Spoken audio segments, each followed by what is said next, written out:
You're in the right place. Online, on the web, and on air. All over the world. Talk Radio. You hear us, we hear you. Yeah, good evening, ladies and gentlemen, and welcome to the show. My name's Suzanne Taggart, and this is... I'm Steve. Yes, we're here to bring you another night of crazy on the KTPF Community Talk Radio Show, if you want to call it a radio. And we've got quite a bit happening tonight. For those of you that are new to listening, we are just basically a paranormal talk show where we have guests on from all over the world, and they talk to us about their views and opinions and their status in the paranormal. Isn't that right, Steve? It is indeed. And I have to say, please be mindful that it's a fair belief, not particularly ours, or maybe not even yours, but we all have a right to believe. Well, this is it. And we do cover quite a majority of subjects on the show, be it cryptozoology, ufology, strange mysteries, but our main focus has always been on the paranormal, as in ghost hunting, for want of a better word, paranormal investigations, as I prefer to call it, because we don't actually hunt ghosts, do we, Steve? No. Nope, I don't have a gun that can shoot them. No, this is it. So tonight we've got a couple of guests on for you to talk to us. Later on in a while, we'll be talking to Paul Stevenson, who is the editor of a magazine called Haunted Digital Magazine. We'll be finding out how that all started, and we first met Paul quite a few years ago on the launch of Haunted Magazine. Yeah, that was its first incarnation. So we're going to be talking to him later about how he got started way back when. And also what has been happening since. For those of you who don't know, it actually got started in print on August 2009 and then stopped being in print in December 2011. And since then it's been a digital magazine since February 2012. So we'll be finding out more about Paul and what's been happening and what his magazine's all about. Yeah, and his plans for the future too. Oh, this is it. And then later on, we have got a rescheduled guest.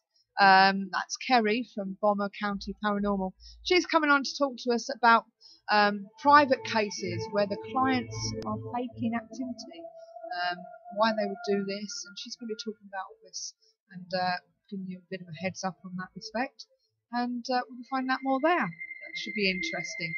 So, but incidentally, before we go any further, let's say hello to a few of our guests that are actually in the chat room, Steve. Who've got in there tonight? We've got Doc Savage, as usual, all the way from Minnesota. Well, hi Doc, nice to see you. I hope it stops snowing. We have Haunted Magazine, which of course is our guest from later. Mr. Paul. Yeah. We have Ghost Rider. JW. All the way from Norwich. And Cindy's dropped in. Oh, right, Cindy DeRosset. Now, for those of you who don't know Cindy, she's from Arizona, as she says there, and she says she can't hear you too well, Steve, for some reason. Hello, Cindy. Put your mic on. What number are you on, did you say? I'm on the middle one, number 2.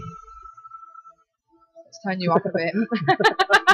Right, so those of you, just before I had to do the sound there, that's Cindy. She's the person that deals with the sponsor that's actually sponsoring the KTPF show these days, and that's Visalis. So if you fancy doing the 90-day challenge, she's the lady to see. And by what I've seen on Facebook, there's been some quite good responses. There is indeed. If you're in the US, contact Cindy, yes. And she'll put you into the people that are close to you. I'm sure she will. Yeah. And if you're in the UK, still contact Cindy, because she will be able to do the same over here. Yeah, that's right, because it's just been launched in the UK, or this week, funny enough. 15th of April 15th is the first shipment to the UK. So congratulations on the launch to the UK on Visalis, Cindy. So we wish you all the best of luck on that. And by the way, we haven't received them yet. No. So anyway, so that's the plan for tonight. We know who's in the chat room at the moment. I'm sure we get a few more guests soon. They normally come in not long after 8 o'clock. And well, we've not had really much happen this week, have we, Steve? No, not a great lot. We've been Personally, we've been chilling a bit. yeah, we're still looking to move. So you know, if you can direct your energies to somewhere nice. I'm Not too far away because we still want to stay within the Manchester area. I'm clicking away here trying to open something up and I'm using the wrong mouse. That's what you get for using two computers at the same time. But as I say, yeah, we're both trying to move into a smaller place, and but we still want to stay in the Manchester area. And some of you that don't know, we're in Manchester, United Kingdom. Not the one in America. I think it's Birmingham, the one in America. I think it's in Birmingham. So, which is a bit confusing if you're from the UK. Manchester, in Birmingham, in the Midlands. No. So, well, John said go Chelsea. So I think he's twigged on what you're doing. Yes, I do have it on the other screen. But at the moment, I've got some little things up there that I want to tell you about. Yeah, so, but what are the observations for this week, Steve? It's a bit hard this week, but you give me one, and let me take this mic out of here so I can move around, so otherwise you won't hear me. Here we go. The feeling that other people are staring at you is hardwired into our brains. Even if no one is paying you the slightest bit of attention, scientists have found. Why did it take a scientist? I don't know. The feeling that others are watching you is an evolutionary mechanism designed to keep us alert and ready for the interaction before it really happens, experts said. While we usually keep on our guard by monitoring the position of people's heads and the directions of their gaze, certain conditions such as darkness or someone wearing sunglasses can make this impossible. But the study found that in circumstances our brain intervenes to make us feel as if someone is watching us, to keep us prepared for the too many P's potential threat. Professor Colin Clifford, psychologist at the University of Sydney, who led the research, explains, it turns out we're hardwired to believe others are staring at us. A direct gaze can signal dominance or a threat, and if you perceive something as a threat, you would not want to miss it. So simply assuming another person is looking at you may be the safest strategy. I must admit, you do get that feeling sometimes. You do. I just think it's a throwback to the dino days when it was a survival thing. But yeah. How many times? I'm sure I'm not the only one here. You've been out and some muppet, otherwise known as a thug, goes, "Who are you staring at?" True. It's like, sod off, you idiot. You know what I mean? Just leave me alone. But what about when you're feeling as though you're being watched when you're in a spooky area? That's because you are. Is that what you think? Well, I'm watching you to start with. Oh, yeah, that's true. But, So, what else have we got? I have a castle owner who's fed up with ghost hunters. Oh, yeah. The owner of the Castle Claremont, which, according to the picture, is not the classic castle. So I think it's just been called that. Yeah. Says he's fed up with would-be ghost hunters bothering visitors late at night. Police removed 4 teenagers from the property on Saturday evening after a group claimed they wanted to see the ghost. Rob Young, the owner of the Mount Holwell property, what a name, said it was a semi-regular occurrence and it's getting a bit ridiculous now. We have to deal with these things every few weeks. It seems to be a bit of a rite of passage, he said. We sometimes get a whole rush of them at the end of school year. Young said the legend of the ghost might have started with the previous owner, John West. However, stories of the property being haunted may have also stemmed from the fact that there were the old Maris brothers' graves on the property for many years, which were subsequently moved off-site. In 2001, West offered $100 to anyone who could spend 2 consecutive nights in the castle's supposedly haunted shower block. And where's this castle? I'm assuming it's in the US. I didn't get any information as to where it was, but I thought it was interesting to the fact that somebody's actually getting miffed. Perhaps they should open it up to ghost hunters. Might earn some money out of it. Hey, might do. Especially if it needs regenerating. Yeah, Mr. Young, who owns it now, I think it's a hotel now. Bought the property in 2005. He actually says that the ghost itself, well, he thinks that the previous owner put a raccoon in there to make the spooky noises to scare people. All right. So it was actually a fake. Ah, we'll be talking about that later on. We will. Places. And I found this in the Telegraph. Okay. And I thought it was apt, considering the funeral of Margaret Thatcher, and she did lay in the House of the Westminster beforehand, as was her wish. So I thought, I'd say, are they haunted? Well, London is awash with apparitions. We asked experts whether ghosts and ghouls are to be found in the heart of Parliament. Palace of Westminster is the world's most recognised building and sits in the city ridden of spectres. But the palace itself haunted? Not in the classical sense, says author and historian James Clark. James's book Haunted London, which is published by the History Press, $9.99, however, documents at least 2 cases of spectral doubles or doppelgangers appearing in the House of Parliament. The most famous involved Major Sir Frederick Khan Rash, MP, who on the evening of 1905 was seen in the chamber while he was in fact in bed suffering from flu. And John Canico James from the Ghost Walking Tour Society Boo Tours suggests one notable palace ghost, that of Guy Fawkes, who supposedly stalks passages and cellars of Westminster Hall before vanishing through the wall carrying a keg of gunpowder. John adds the rest of Westminster and Whitehall are very haunted, if stories are to be believed. There are no less than 5 headless ghosts within 10-minute walks of Big Ben, and the ghost of Jack the Ripper throwing himself off Westminster Bridge. Peter Underwood's classic Haunted London on Amberley Publishing at $12.99 also reveals that adjacent Westminster Abbey is awash with apparitions, including a khaki-clad soldier of the First World War, mud-stained and bareheaded, with his eyes full of strange pleading, which loiters by the tomb of the unknown warrior. Interesting. It's getting right like it's in Yeah, no chance. And for those of you that don't know, everybody knows Big Ben. Oh, yeah. But Big Ben's under the bell. Yes. What's the tower called? Don't know. It's actually the Elizabeth Tower. Really? I never knew that. I didn't know that either until about 2 days ago. Oh, right.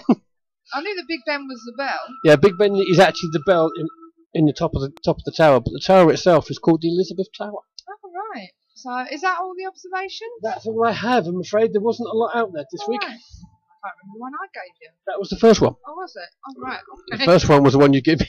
Now, can I just go back to last week? We did have one of the observations. I can't remember what it was, but there was a bit in the Sun newspaper about a woman that saying that her place was haunted and stuff like that. Ah, yes, I was going to mention. Yeah. And we just let's not go there.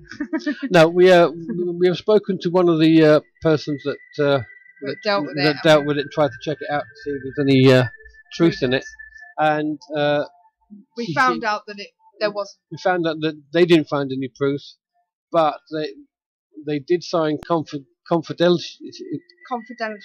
That's the word. Have I got your teeth this week? Or what? You must have.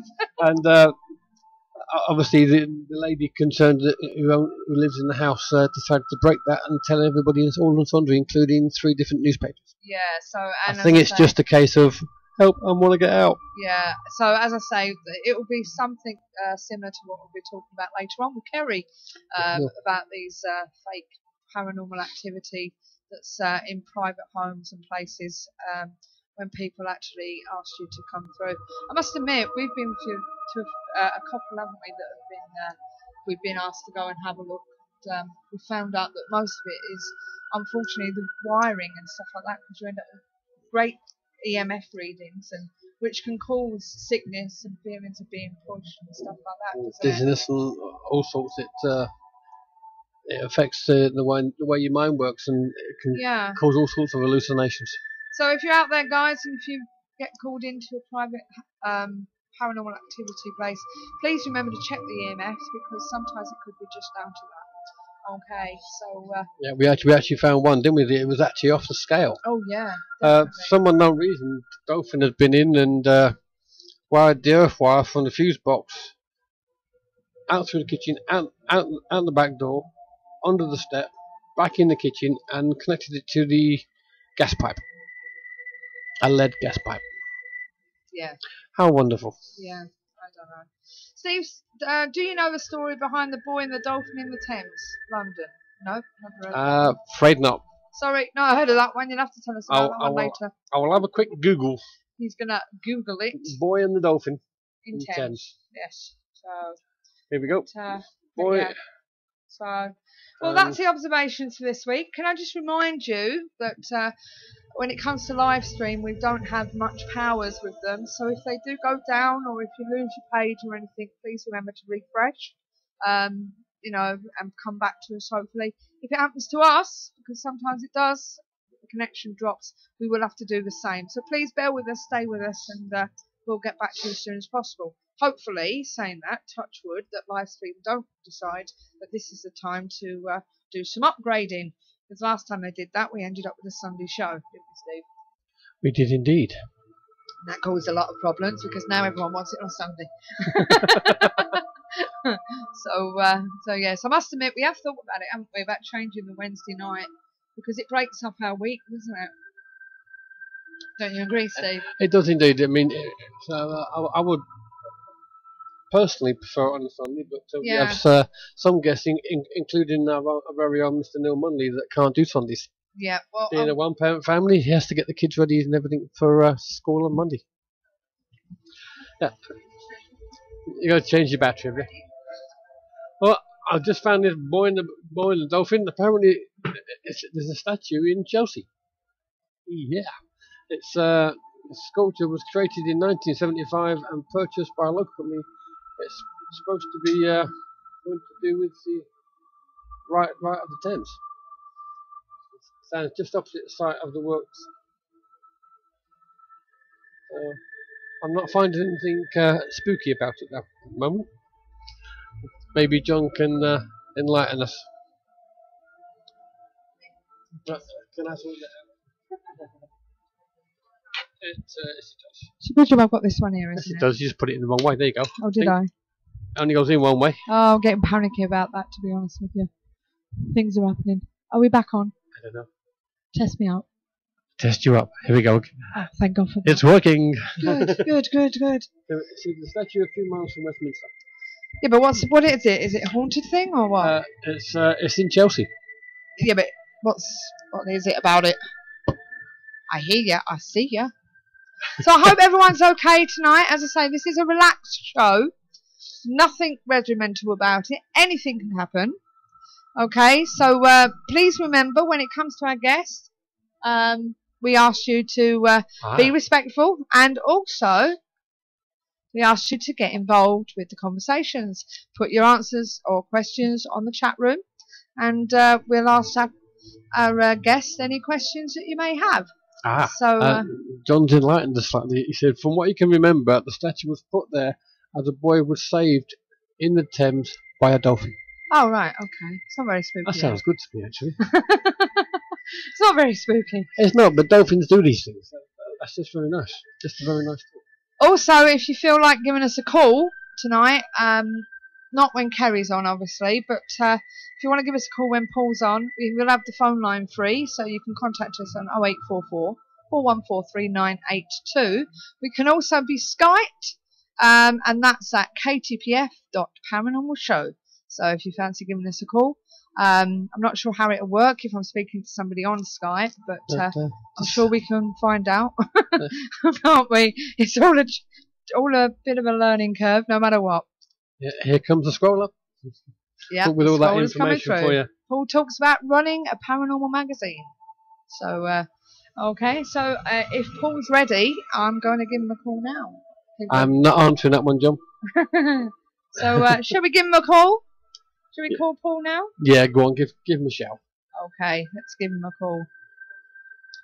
Right, well, this will be Paul Stevenson. We hope. As we said when he started a long time ago. Oh, hello. That was quick. Hang up.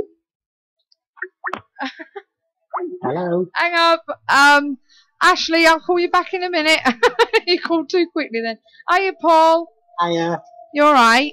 Yeah. Okay. So this is Paul Stevenson. Welcome to the show, Paul. Well, am I on here now? Hello, everybody. Hiya. Yeah, you're on now. You're live. Okay.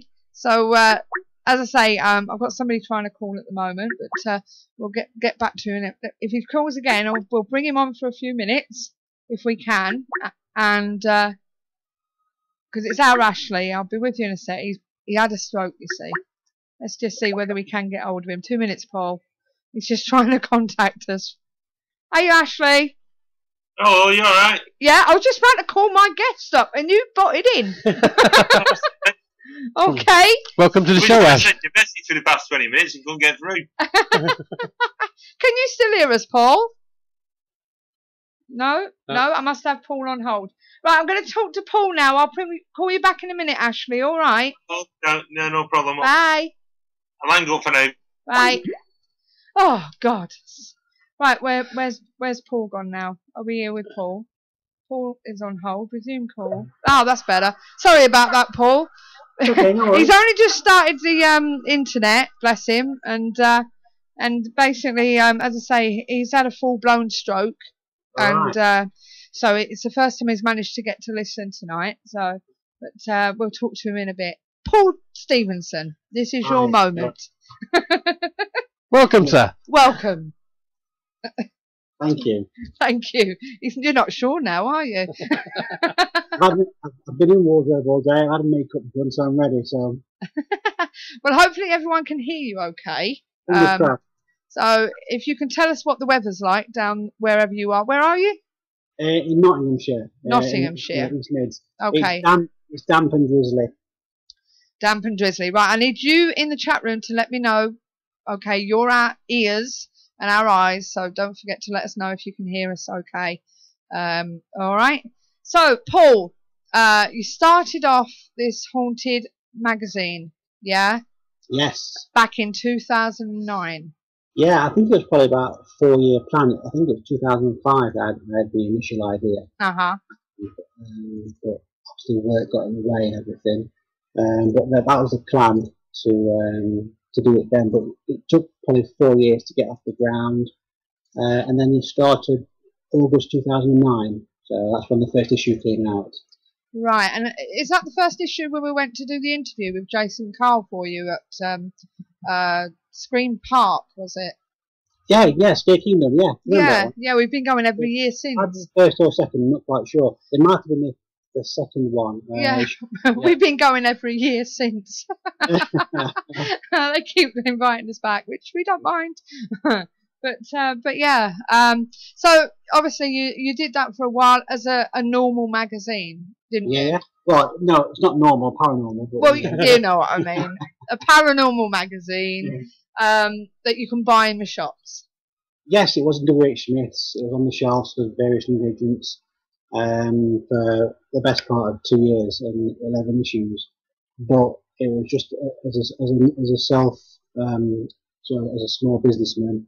With print prices rocketing and distribution prices going up, it wasn't just proving fruitful. The magazine was selling, but all it was doing was covering the print cost that I paid. Yeah. So it was just that. It just wasn't, as a business, it wasn't working. So it had to stop, unfortunately. But rather than cease it completely, because it had a good following at the time, we decided to go digital magazine and launch as a proper interactive online magazine a few months later in February last year. So, but what made you start this? Am I right in thinking you're a skeptic? Yeah, I'm a skeptic. I am, still am. I'm not convinced. I've not seen anything or heard anything to convince me. I'd love to be convinced, but as yet I still sit on that fence. What started was, I've always had a love of horror and paranormal. I grew up watching Hammer House of Horror and Frankenstein and Dracula and Christopher Lee and Peter Cushing, those type of films. And I've always had a healthy interest in it. And I think, to be fair, when most authors started in 2002, I think the industry just went into supernova, and everybody was interested in it for the first couple of years of Most Haunted. But then a few magazines came out, and I looked at them and thought, they're okay. They're not how I would do a magazine. Yeah. I wanted to bring a bit of a fun side to it, make it more appealable to non-believers rather than just people who are die-hard believers, to give a different opinion, that kind of thing. So, and that's what we did there. So basically from 2005 onwards, it was just working on it and that kind of thing. And then 4 years later, the first issue came out. Yeah. It featured like Scooby-Doo and Darren Brown and David Cora. So it had a good mix. Yeah. You know, it was respectful of it. We still are respectful of paranormal, but we like to have a sideways approach. We like to give different views. We're not preachy, we're not in face, but we like to have some fun with the paranormal, and you know, that kind of approach, really make it more interesting for people to read, really. Am I right? And then when it originally come out, it was when the Paranormal magazine died again. The big magazine that was done by Richard Holland. Didn't that was that just running out or something? That had been about 30 or 40 issues, maybe 5 or 6 years. Yeah. I think Alison Jordan, I think, had actually first started it. Yeah. Bought out by a company up in Chester. And Richard Holland, as you rightly say, was the editor. But I think that got bought out again. And Paranormal magazine was good. I used to buy it every now and then. But it still didn't get my uses. No, because Richard Holland came back, didn't he? And he bought it back. Yeah, I think it was about. I know Richard. I know Richard. Yeah, I think it was about series 28, 29, roughly, or maybe 26. And then after a while, he backed away from it, and somebody else took it over, didn't they? Yeah, there was a lady, wasn't there, that was doing it. Yeah, that was in the original one. And it's gone now. You know, and I believe Most Haunted was actually part of the original Paranormal magazine. They were actually part of it. Well, quite. I don't know the full story, but they were quite into it. They were having a lot of articles printed into it, and this and the other. Alison Jordan. I remember seeing a couple of the beginning ones where where Yvette was on it, and it seems to have come round again, but this time with yourself. Well, we've done 4 or 5 issues and a few Halloween specials over the last couple of years, and we thought, well, we've got a good following. How can we improve the following? You can only do so much with what we've got. So we just approached Yvette and Carl and said, look, here's the magazine. Here's what we do. Can we come and talk to you? And they said yeah. So went to see them up in Manchester, and basically. They said, yeah, we'd love to write for you. We love the magazine. We've actually supported it for a long time. We do read it, which is nice. Yeah. And, and they've given us some features in the magazine. I mean, we remain in charge editorially, but it's nice to have the Most Haunted team writing for us, because we can now sort of like approach a different audience rather than the people we've got. We can approach the audience, the Most Haunted fans, and say, look, here's a magazine that's we think it's pretty good, but now we've got some extra exclusive Most Haunted content that we can say, have a look and see if you like it or not.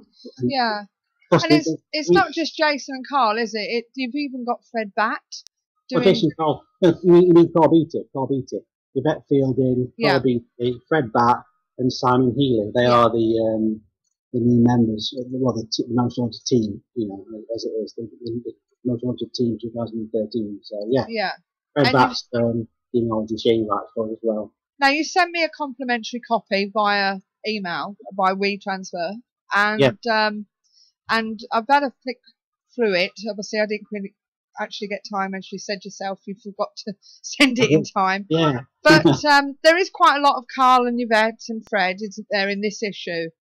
Well, the magazine is 158 pages long, and I think there's about 25, 30 pages of most haunted stuff. So, it's about what? A fifth of the magazine. 20% of the magazine is most haunted.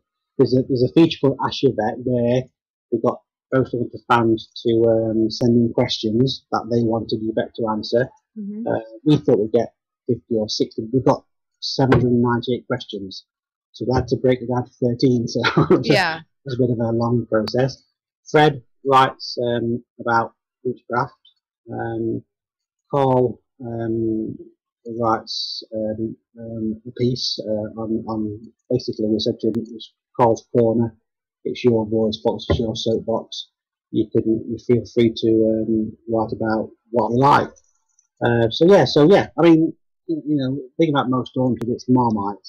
Yeah. You love it or you hate it. I'm afraid. To be fair, the magazine has caused, since it's been launched, this issue 5. Carl Beatty's features pretty much caused a bit of conversation, shall we say, on the old Facebook. And I must admit, with as I say, we say about most haunted, you love it or hate it, but it is the premise of what all paranormal investigations are about, really.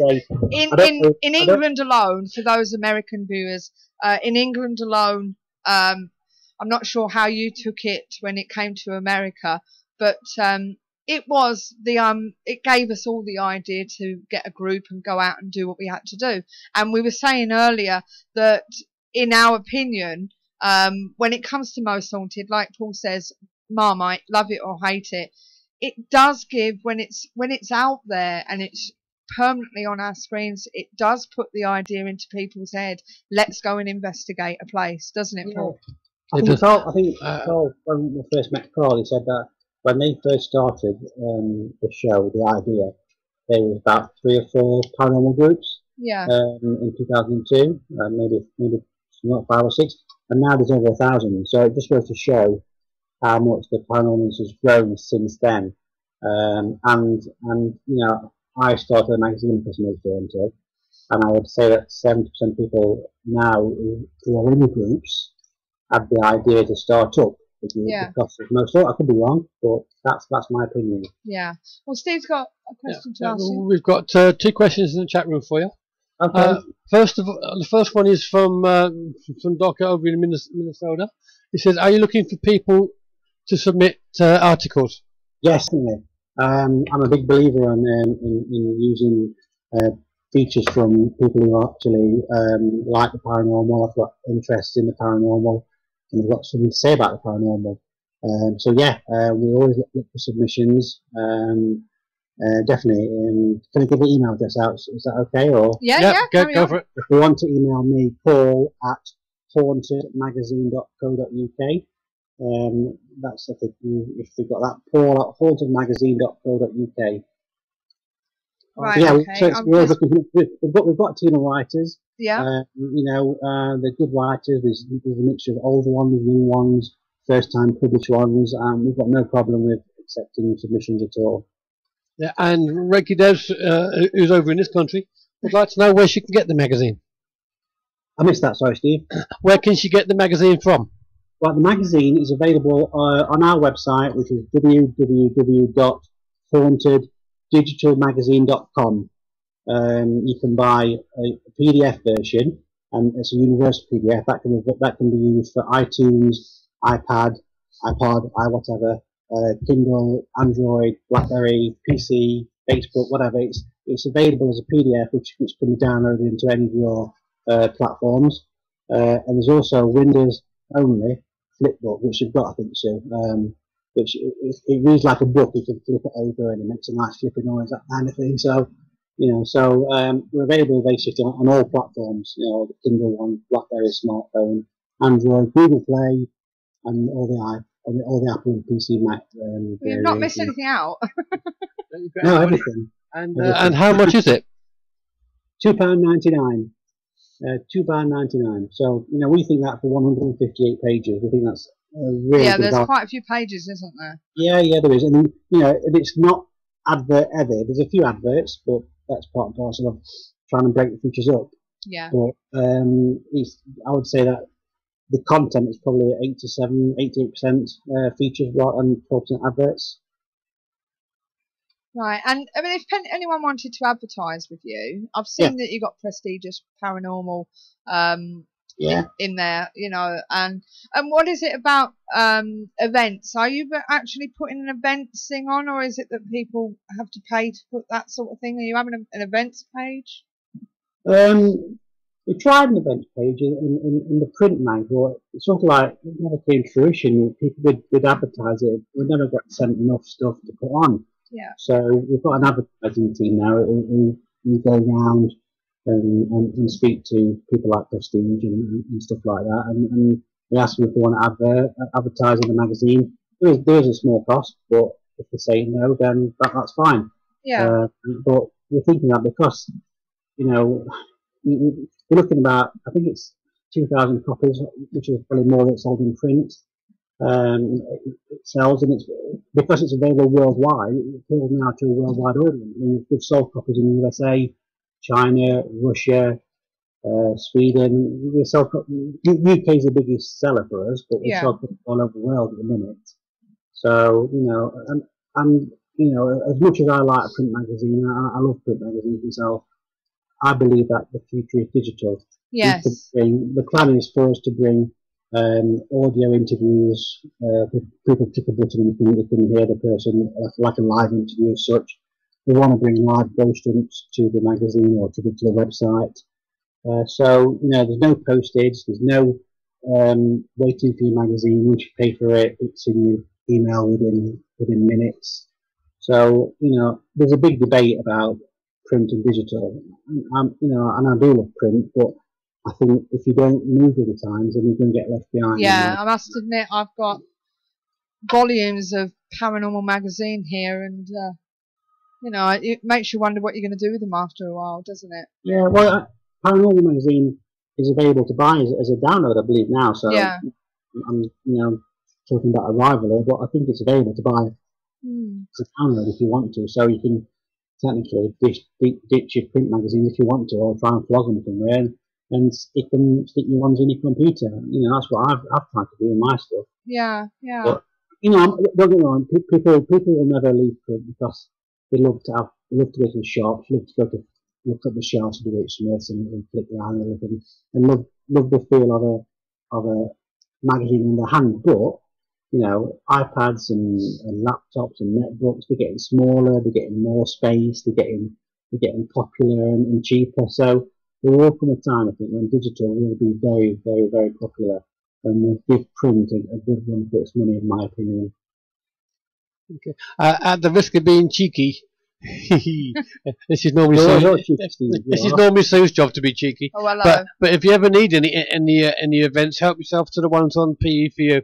Paranormal Events That's for you.com. People put them on there for free. That's something that we do. They put them on for free. It's something we've done for quite some time now. Yeah. Now you also do another magazine, do you? Haunted After Dark. What's that all about? magazine called Haunted After Dark, and the reason why that came about was because we were getting lots of stuff that were like vampires and zombies and alternative bizarre stuff that really didn't fit in the magazine. We've got Carla, who's 15, and she's a ghost hunter, and she writes for the magazine. Now, you know, that's brilliant, and Carla's writing is really good, but sticking Carla next to a feature on zombies, ripping people, you know, bodies apart, is not really what I would call proper, if you know what I mean. So we had enough content to stick in a magazine that was sort of like call it a late night haunter, where it was the stuff that we didn't really want to say or put in the main magazine. So Haunted After Dark. That's been running for 3 issues now. It's quite bizarre. It's quite alternative. It's just a bit different. It's more horror. I would say Haunted is more ghosts and spooks and poltergeists and historical locations, that kind of thing. Where After Dark is probably more of the horror, scary, in your face type type magazine. Yeah. So that's on hauntedafterdark.com. Okay. John's asking a question. Ghost Rider 2873. He would like to know, what would you say has made your magazine a success where others have failed? Good question. Success to me is not ultimately about sales. Success for me is feedback. Yeah. And success for me is people saying, we love the magazine, it's really good, it's different, it's fun, it's fresh. Sales will help the magazine continue, of course they will, but for me, the magazine is, it's just, I think it's the feedback from people. We know that we're not everybody's cup of tea. We're not die-hard people who say, here's a haunted building, here's a ghost, here's a haunted building, here's a ghost. We question the paranormal.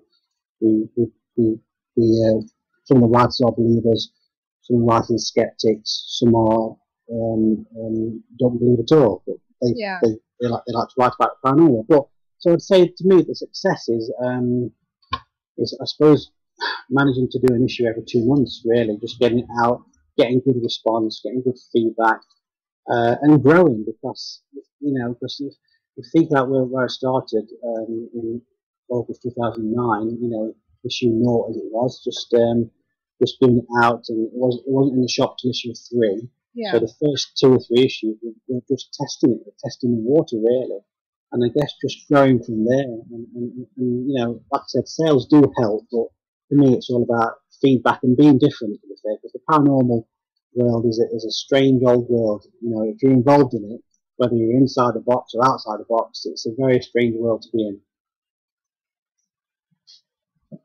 Right, and I was just going to ask you a question then. I was thinking about whether I've still got your original copy here, actually, whether it's in the room. Issue 0? Yeah, issue 0, which was Scooby-Doo, if I remember rightly. Yeah, Scooby-Doo. I think it'll be on the box shelf somewhere if we have. Yeah, it's a limited. So we did have it somewhere. I know we've got it here somewhere, to be honest with you. Sell it on eBay, it might make about £3 or £4 for you. So I know it's around here somewhere. So Yeah, I didn't think I could have bought it out and then people could have seen. Now, obviously, you can, as I say, you can download this. Obviously, purchase it from Paul on his website, which he said was haunteddigitalmagazine.com. Yeah. And just to reiterate, if you want to write anything for Paul and the magazine, it's Paul at hauntedmagazine.co.uk. So So Paul, have you ever been on investigation? I've been on a few at the start. I've been on a few, but it became to me like a bit of a Bushman's holiday because I was writing about it all the time, and I was involved in the magazine all the time. I didn't have the time, funny enough, to actually go on investigations, and there's so many groups there inviting us out for investigations that we just don't want to disappoint people and say no to some and yes to others. What we don't mind doing is featuring paranormal groups, but what we do with the feature that we run, we let them write it, because if I went to a group, an investigation run by a certain group, and I wrote it, it wouldn't be from them, it wouldn't be from the heart about how they feel about the paranormal. It'd be my interpretation of what happened in the night. And as you know with the paranormal, you sit there in a darkened room 6 hours and nothing can happen. So, so when we feature groups from all over the world or wherever, we get them to write it, how they started, why they started, when they started, team biographies, team pictures. So basically, it's just something that we do. We don't tend to go. We do go on some. We do. Some of the team who write for us are actually in paranormal groups, so they are doing that on a daily basis or weekly basis. Yeah. From my point of view, I don't get time anymore, and B, I think that if I went on a hunt and wrote about it from my perspective, because I'm not involved in that team, it might be different. If they wrote it, it'd probably be more from the heart, and it would appeal to the readers more than if I wrote it. So we get them to write about themselves. So every other issue we feature a group, be it UK, be it America, be it just somewhere, anywhere in the world who wants to write about their group, why they started, when they started, what they found, what their interests are, favourite equipment, that kind of thing. Then, you know, we've got a list of about 6 or 7 groups that are waiting to write the feature for us. Well, I've just been showing at the camera for people to see. I've got 0, 1, 3 and 4. Ah, so There's one missing. Is it 2 missing? I'm missing one. So, as I say, I've just been showing in the front cover of what it was like and the way it progressed. All those back issues are available to buy still. We've got a few left. I mean, issue 1 and 2 aren't many left, but issue 0, 3, 4, 5, 6, 7, 8, 9, and 10, they're all available to buy as print back issues. You can buy them. We've given basically the reader a choice. They can either buy a PDF copy of the print version, or they can buy the print version. So all the back issues are on the website, somewhere on the website if you have a look. So 2 and 3 I'm missing. So 2 must have been quite spectacular. Well, 2 featured Leslie Smith, you know, the story of Smith. So number 2 was probably, before it went into Smith, number 2 was probably the best seller out of those first 3. Yeah, because issue 1 had Emily Booth. Booth, yeah, the horror actress, yeah. She went to number with the bloody fingers. Issue 2 was Leslie Smith. Issue 3, I believe, was it the cartoon figure? Cartoon? I don't know. I haven't got that one. I'll go straight into 4 with pumpkins look big in this, or do my pumpkins look big in this? Yeah. I mean, to me, the front cover to me is very important. You know, because if it's in a shop and nobody knows about it, then they aren't going to buy it unless they're drawn to the cover. That's why I made the decision that the cover needs to be something that's different and quite fun. So all our covers are unusual and quite quirky. So are you regularly going on investigations when you can? Are you still trying to find the truth yourself? No, I would like to find the truth, but it's time soon. Yeah. It's time. I'd love to go on one every other week, but it's just time. You know, you can always join us at the Galleries of Justice if you want. Well, that's it. I mean, that's not far from me at all, so I may well do. Thank you for the invite. Is it free? If I sell it, yeah. I need help to sell it. But as I say, of course it's free. You know us. But as I say, there's also been times since you've been on your journey with the magazine where you've had a lot of ridicule, haven't you? You know, people have been attacking you for some reason or another. Yeah, we got attacked to be too funny, not being serious about paranormal. Taking the mickey out of groups. We've never, I'll go on record. We've never taken the mickey out of any paranormal groups. We've taken the mickey out of paranormal. Yeah. We've had spoof mediums, we've had spoof writers in there, but we've never ever taken the mickey out of group. You know, I'd never do that because they do what they believe in. I do what I believe in. So, you know, rumors are rumors, unfortunately.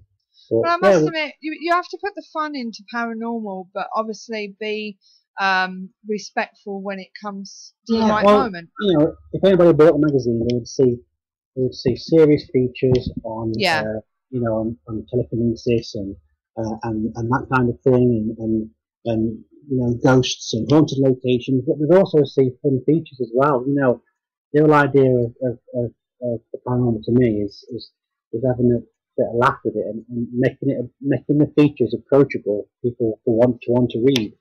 You know, we've got a feature in the magazine in this issue about the Frankenstein book, you know, written by Mary Shelley. You know, that was all started from Mary Shelley and Byron and their friends reading ghost stories.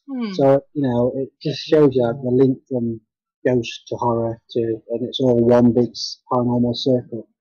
So, you know, we do have a laugh. We're the first to admit that we are not serious at 100%, but we are very respectful of paranormal groups and beliefs. And you know, if anybody wants to disagree with something in the magazine, we always offer right of reply, that kind of thing. So, you know, and now because we've got most of the content, you know, there is a case where we'll probably cause more controversy than not, if you know what I mean. Yeah, yeah.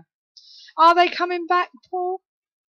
I've consulted my lawyers before I answer this question. No, seriously. Yep, yeah. I can't say too much, but yes, they are coming back. But that's all I can say. You know, Right. watch this paranormal space. Okay. And I believe that when they do come back, they're not having any mediums or something. Yeah, I think that's fairly been advertised. It's medium free. Yeah, yeah. Extra We'll have to see what large. happens then. Yeah. So, Well, does that mean it's going to be? It sounds like it's going to be solely about the science and the actual investigation itself. I don't know the full details. That would be good. No, it would I'll tell be you what, good. so a lot of groups these days are having medium free investigations. Yeah. A lot of paranormal groups are doing medium free. I know of 5 or 6, close to me, who do events, and they do have medium free events. Yeah. Well, this is it. I must admit, it can be good, it can be bad. It depends. But a lot of people do want the mediums on the investigations. Yeah. So Medium's been around since Victorian times and well before then.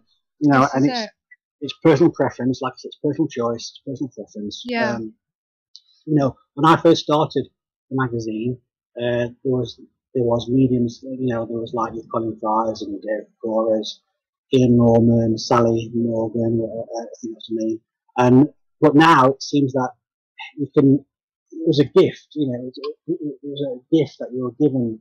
But it now seems you can be taught how to become a medium. Yes. I just think that's a bit, in my opinion, that's a bit weird. Yeah. Yeah, I must admit, our medium, he's been doing this sort of thing for God knows how many years. And he's always said, if you look on Facebook now, there's so many mediums popping up. Not that, he's on there saying whatever, but there's so many people on there now that medium this, medium that, and he feels as though it's the same, Yeah. There was a point there where every couple of days there was a new medium. Yeah. It's like, where'd that come from? And like he says, to make it worse, they're saying vote for me. Yeah, vote for me. So hang on, we don't even know you. Why should we vote? Yeah.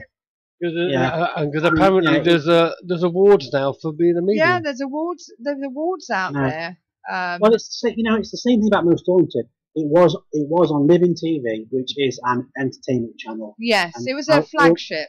And all mediums have to have something on their website that says that there's some on their show. This show is for entertainment purposes only. Yeah. I don't know that exact word or something like that. But if people need mediums to feel good and feel better and feel helped, then that's fine. But look at Darren Brown. He's the guy admits that he's not a medium, he's not a clairvoyant. Look at the things that he can do, but we're all that's the paranormal thing too. We all believe in different things. Some people will not be convinced of nothing, and some people will always say that orbs are ghosts and orbs are cameras, pixel, that kind of thing. So, the paranormal world will go on forever, because there'll always be people who believe in different parts of the paranormal. Definitely. So how long do you think this haunted magazine will go on for? Until they bury me in the ground. Well, I think it's going to be quite a long time because our ideas are quite unique and quite different. And I think it's a good question actually, but I think it'll be as long as around people want it to be around. With digital, like I said, we can do audio interviews, we can do video content, we can do live ghost hunts on the website, we can do so many different things, so that's the plan for the future.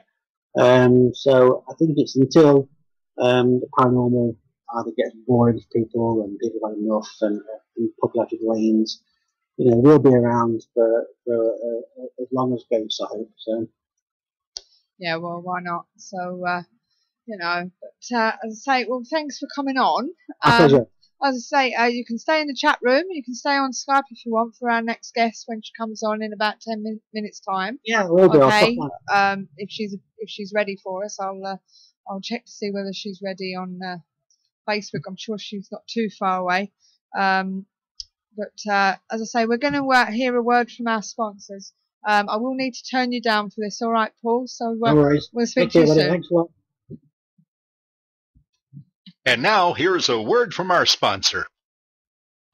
Finally, the #1 weight loss and fitness challenge in North America is coming to the UK. Don't miss your chance to be the first Brits to be a part of it.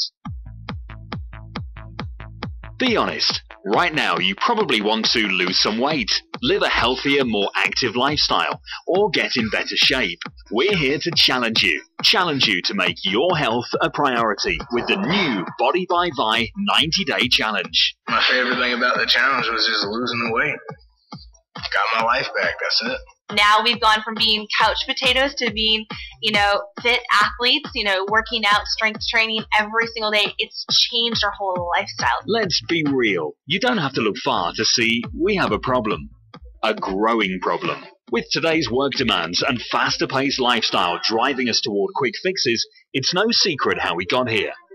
Finally, something that's simple, affordable, fun, tastes amazing, and most importantly, it works. The Body by Vi Challenge is the solution you've been searching for. The challenge is North America's #1 90-day platform for weight loss and fitness results.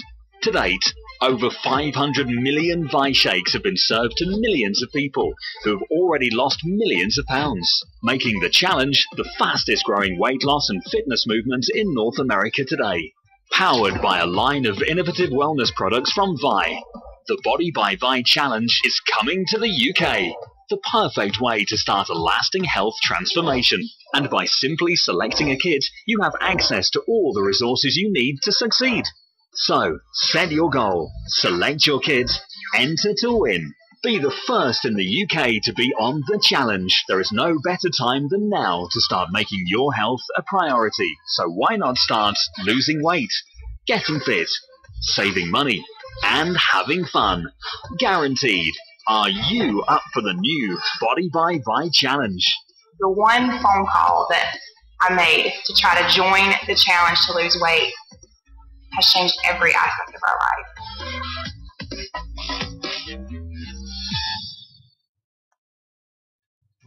Yeah, well, that was a word from our sponsors, which we're very grateful for, obviously. And if Cindy's still on there, we'd like to thank her again for that.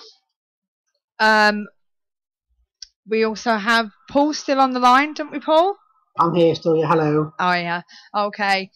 Steve's just been typing away there. He said, we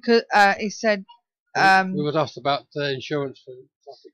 Somebody was asking about insurance. What was it they were being asked? And they said, do mediums need to have insurance? I think they do, to be honest with you. I mean, but I'm not sure. I'll have to ask Neil about that. I mean, not really. I mean, it's up to the individual, really. Up to the individual to make up their own mind as to whether what the medium said is true or not. Yeah, like you said there, in our terms and germs, we always say that it's up to the guest to make their own minds up and to take what the mediums and psychics say, make their own opinions about them. You know. Now, we also say that it's the medium's opinion. Of what's there and not necessarily ours. Have you ever heard of this, Paul, where the mediums have actually got an insurance for this sort of thing? No, it's the first time I've heard that. No, maybe they should. I know that Neil's always going on about that maybe people should, when it comes to mediums, be vetted. He feels as though himself that's what we really need to have where medium's concerned. Yeah, he thinks there should be more controls put in place. Yeah, more controls put in place. So maybe he's right. Maybe it's something that powers that be that can sort out. So what do you feel about that, Paul? I'm not sure to say. I mean, how can you regulate the paranormal? This is it. Yeah. There was a group that tried to do that way back when, regulate the actual investigations. You can't set rules about something that's not been proven. If you know what I mean. No, this is it. it's a massive debate, and yeah. I think people will have their own opinion, but it's like you pay £40, £50 to go on a ghost hunt and nothing happens. Do you get money back? It's something similar to that. Mediums, when they fill arenas of 200 people, and they pick on 10, 11 people, do the rest get the money back? You just can't. You can't regulate it. That's my opinion. It's something you have to accept. Whether you believe or you don't believe, you have to accept it, I guess. Reiki Debs said that she would have thought it would still be a good idea to have insurance, just in case someone does decide to sue or try to. Yeah, but sue for what though? Sue because something didn't come true that they predicted, or maybe, I don't know. False perception, I suppose. Yeah. Maybe you've paid out all that money for a reading, but then again, that's your choice again, isn't it? Well, yeah, but then again, I guess mediums, psychics were going to say, well, we're just messengers. Yeah. That's what they'll say. We're not telling you that you're going to win a lottery or whatever. It's our spirit guide that's telling us that. So it's, at the end of the day, we're just messengers. And you can't really sue spirit guides, can you? No, not really. And there is a loophole around it somewhere, I should think.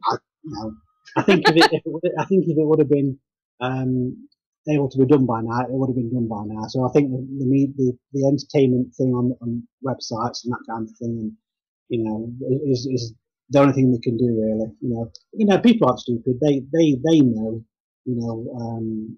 what they believe in, and like I said, mediums, not knocking people who are mediums, but there seem to be a lot of them more now than ever before. Yeah, and I know there are a few mediums out there that do readings, and they actually say if what I'm giving you is wrong, there's nothing that I've given you that's right, then don't pay me. Yeah, we know a few that's like that, don't we? That would actually say, if it's not right, or if I can't read you, I won't force myself to read you and get the money. But if what's not right, what how long they're giving it? Are they saying that you will, if somebody wants to be, if a woman wants to get pregnant and they say, well, give it 3 or 4 years, if it gets to 5 years, so right. What I mean is, we do know somebody that they give information about the past. Yeah, if somebody's giving information about the past, we know somebody that if I was to give you for instance, a reading, and I'm saying to you, this happened in the past and that happened in the past. If she was getting too many negative responses to that, she wouldn't say, well, for instance, I'll go and check on it, or anything like that. She'll just turn around and say, well, I'm obviously not getting it right, therefore, unless you want me to carry on, I don't feel as though I have the right to carry on and charge you. You know what I mean? Which is quite fair. Cindy from Arizona, she's just said she would think that an insurance would not be necessary if they have a disclosure statement, which most of them do have. Yeah, true. Yeah, so maybe that covers it. Yeah, right. I agree. Okay, well, if you could bear with me, Paul, I'm going to give Ashley a ring back to see how he's doing. There are those of us who know about our Ashley. He had a stroke back in December, and he's only just really got back onto the internet and everything. So just for you and for us, we're going to find out how he is. So, we're going to give him well, if he wants to give us a call, that might be a better way. It will end up putting Paul on hold again. But if he wants to give us a quick ring, Ashley, are you going to call me, please? That will save me adding him to a group. Yeah, so I don't know what would happen if I disconnect him. I might end up disconnecting Paul as well. So if I just say call me here, and see what he does, unless he's listening. Well, actually, probably not listening now. Ah, dear. So this impromptu call, but let's see. Oh, here he comes. Right, let me just answer this. Ashley, are you there? I'm here. The Zargonians landed. I beg your pardon. Zargonians landed. Zargonians landed. How are you, Ashley? I'm getting there slowly but surely. Are you? Good. So, hi, Jackie. I can see you in the background. So how's it been going then, Ash? How you been getting around? Very difficult, with a great deal of difficulty. I've got my trusty stick now. I feel like you too. I don't know. I've been needing that chair of yours, I think. Yeah, you could do. Now, Ashley, just to let people know who you are, you don't actually think you belong to this earth, do you? No, I don't, no. You feel as though you're an alien, don't you? No, he's not crazy. Yeah, that's correct, yeah. Yeah, and what makes you feel that way, Ashley? It's just the way I've always felt. It's not just you, though. There are others that feel that way as well, isn't there, in the world? Yeah. You know, you've not actually been lifted up and taken somewhere. It's just that you feel as though you've been placed on this earth, don't you? Yeah, I don't feel as though I belong here, no. Yeah. So, but maybe that's when you get better, you can come on and tell us more about that. What you think? Yeah, with a bit of luck, yeah. Yeah. So, well, that's our Ashley anyway. And if you want to just say hello to everyone in the chat room, Ash. Hello to everybody. Thanks for all your support out there in Paranormal Land. I'm sure they're grateful for that anyway. We do keep mentioning you. So a big thank you to the team as well. Yeah, thank the team as well. Well, okay then, Ash, you keep on listening, all right, my darling? Yeah, okay then. I'll see you next week. Rightio, good night, God bless. Bye. Bye, Ash. Bye-bye. Right, that was our Ashley. Giving him a few words there. Let's resume this call with Paul. Sorry about that, Paul. Okay, no worries. So, okay, let me just give this young lady a few minutes warning. And as I say, we'll be talking to her soon. Now, we do have a few people that have joined us in the chat room. As I say, Paul will be there as Haunted Magazine. If you have any other questions, I'm sure he'll see them and he'll probably answer your questions whilst I'm talking to Kerry. Yeah, no worries.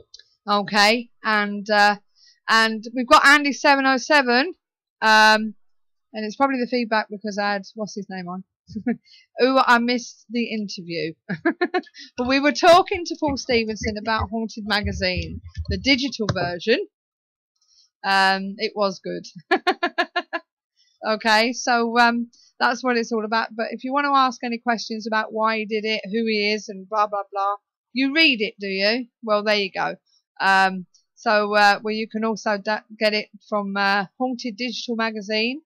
And how much did you say it was, Paul? It's £2.99. £2.99. There you go. And is it a monthly thing? It's bi-monthly. Bi-monthly. Yeah, due to be out. This one's out now. It's out in June, August, October, and December. And if things do go well, maybe monthly from 2014. Well, that's all right then. So that would be good. But as I say, watch this space. I'm sure Paul will keep us in the loop, won't you, Paul, and let us know so we can tell everybody. And if you want to find the link for it, it is on our website in the links section under recommended publications, along with everybody else that's there, which isn't many, I must admit. So I think we've got about 4 in there. One of them's our Mark Rosney's book, the what's it called again now? Beginner's Guide to Paranormal. That's the one.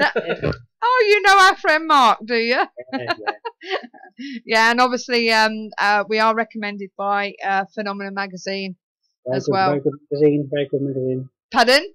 Very good magazine. Stephen and Brian and Richard. Yeah, Steve Merrick, yeah. So I'm sure Steve Merrick will be back on the show again soon. He's been very busy of late, so he's not been able to get back in. He used to come in quite a lot. There's not many.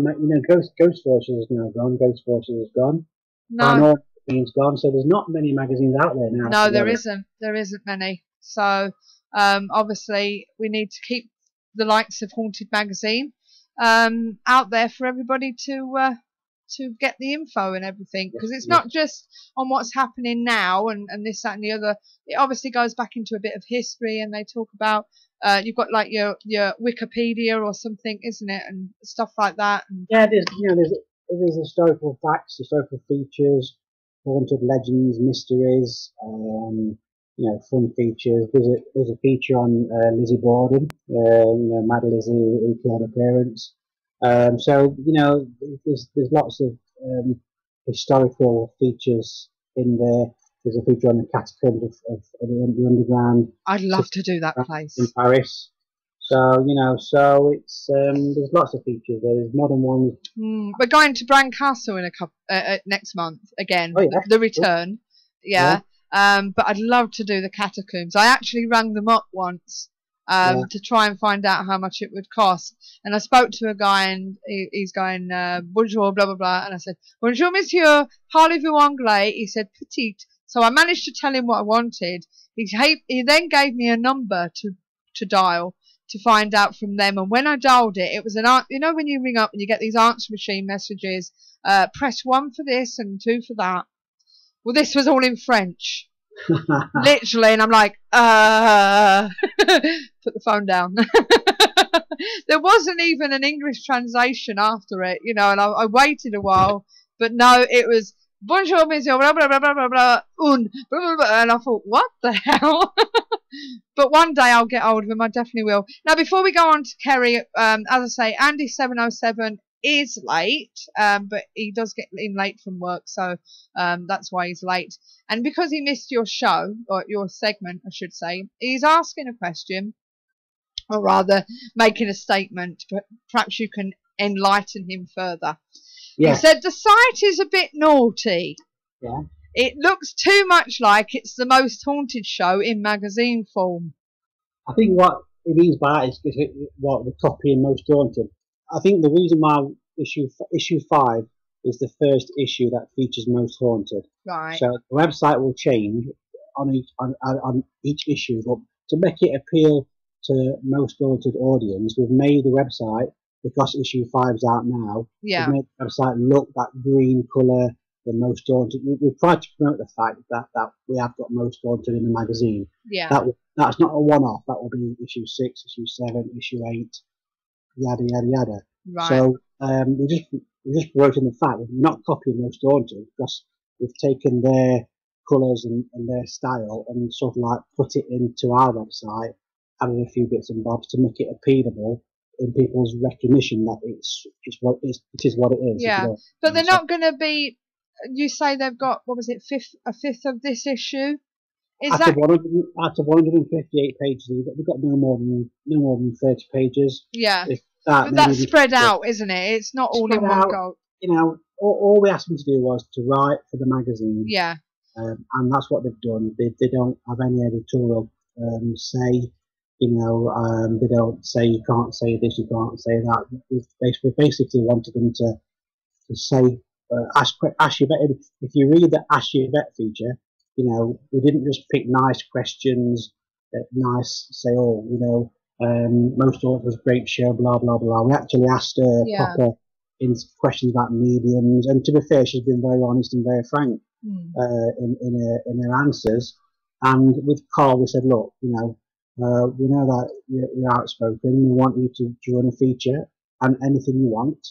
And he's wrote about mediums, and we stuck it in the magazine. Now, we're not saying that's what Carl wrote we believe in, but we want him to write about what he feels passionate about. Yeah. And people can counter-action him, write and write a reply, whatever you want to do. But if people didn't have opinions, then there wouldn't be the need to have features like that in the magazine. But we believe that we just, like I said before, we don't want to be a fluffy sweetness and light magazine. If you want to read that, go and buy Fate and Fortune. You know what I mean? Yeah, so, yeah. Well, this is it. Now, just to let you know, I have had a flick through this issue, this month's issue that's coming up, and basically, when I say it's not all clumped together, you haven't got Carl, then Yvette, and then somebody else. It is spread out all through the magazine, and it's not just Carl and Yvette. You've got Simon Healy. You also got Fred Batt doing his demonology, witchcrafty sort of thing as well. So it's not just Carl and Yvette, but it does look very well spaced out, so you don't have to worry about that. And there are other stuff in there as well. There's lots more stuff. There's there's a Frankenstein story. There's the catacombs. There's there's stuff abroad. There's lots of things. There's lots of historical features, lots of new features, lots of interesting facts about the paranormal, about telekinesis and psychic symphonies, and even a medium called Philip Solomon writes for us. So, we know Phil very well. And he writes for us, and he writes very good features on I think this was on Jamaica. Rose Hall in Jamaica. So, so we've got a good mix of writers. We're not just saying that we're skeptics, so you should be skeptics. We are skeptics. We don't deny that, but the magazine it's a mixed bag, and I think that's what a magazine should be. Yeah. It shouldn't be preachy. It shouldn't be a preacher all the time. It shouldn't be this is a ghost, this is a ghost, this is a ghost. It should be, when you're trying to make people read it, you've got to hit them in the first few seconds of a feature. You've got to make it stand out so they want to read it. A catchy title, a catchy design, and it's got to be a first paragraph that grabs people. They want to read it more. That's what we do, really.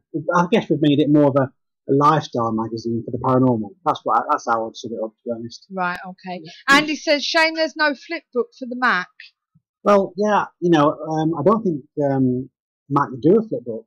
If I'm wrong, correct me, but I don't think they do. The iPad, apparently, I can't afford an iPad, but apparently it looks really, really good on the iPad. It really rocks on the iPad. But I think you can flip with the fingers. A Windows computer, you have to use your keys and mouse. I think with the iPad, the flip is the finger flipper. You can actually move with your finger. So apparently that's the same sort of thing, but I don't know. So apparently there's no flip book for Mac, unless I'm mistaken. If Andy wants to correct me, then please feel free to do so. Okay. Right, well, we're going to contact Kerry now. Okay, so and we'll see what she's got to tell us about these fake hauntings, which seems quite interesting. Obviously, we do know a few of them, being in the paranormal business, and we'll see what she's got to tell us about. Okay, we're leaving Paul on the line. Yeah, Paul, if you're in the chat room, Andy's just put a link up for you for the Mac flip book. Yeah, I'm just replying to him, so okay. Yeah, I've got it. Hello. Hi, Kerry. Hi. How are you? I'm good. Good. To make sure everybody can hear you in the chat room, let us know, guys. So basically, Kerry, we haven't heard from you for a while, have we? No. Right, what you been up to?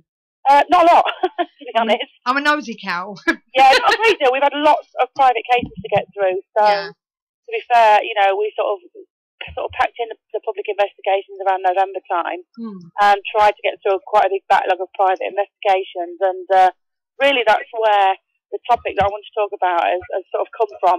Right, okay. Really. Well, before you start, just give us a bit of a history about yourself, about your group, and you say you've stopped. Have you stopped properly now? The public investigation? Yeah. No, we're not stopped for good. I mean, it's just until sort of June time, and then we'll sort of pick up again. But we do really need to get through. We get in, 5 or 6 inquiries a week, and it's not long before you get a hell of a backlog. You really need to sort of plough through the good and the chaff, if you see what I mean, to try and get. This is it. Now, you started off as Louth Paranormal, yeah, and now you're Bomber County. Yes. Right, okay. And how long have you been in the business for?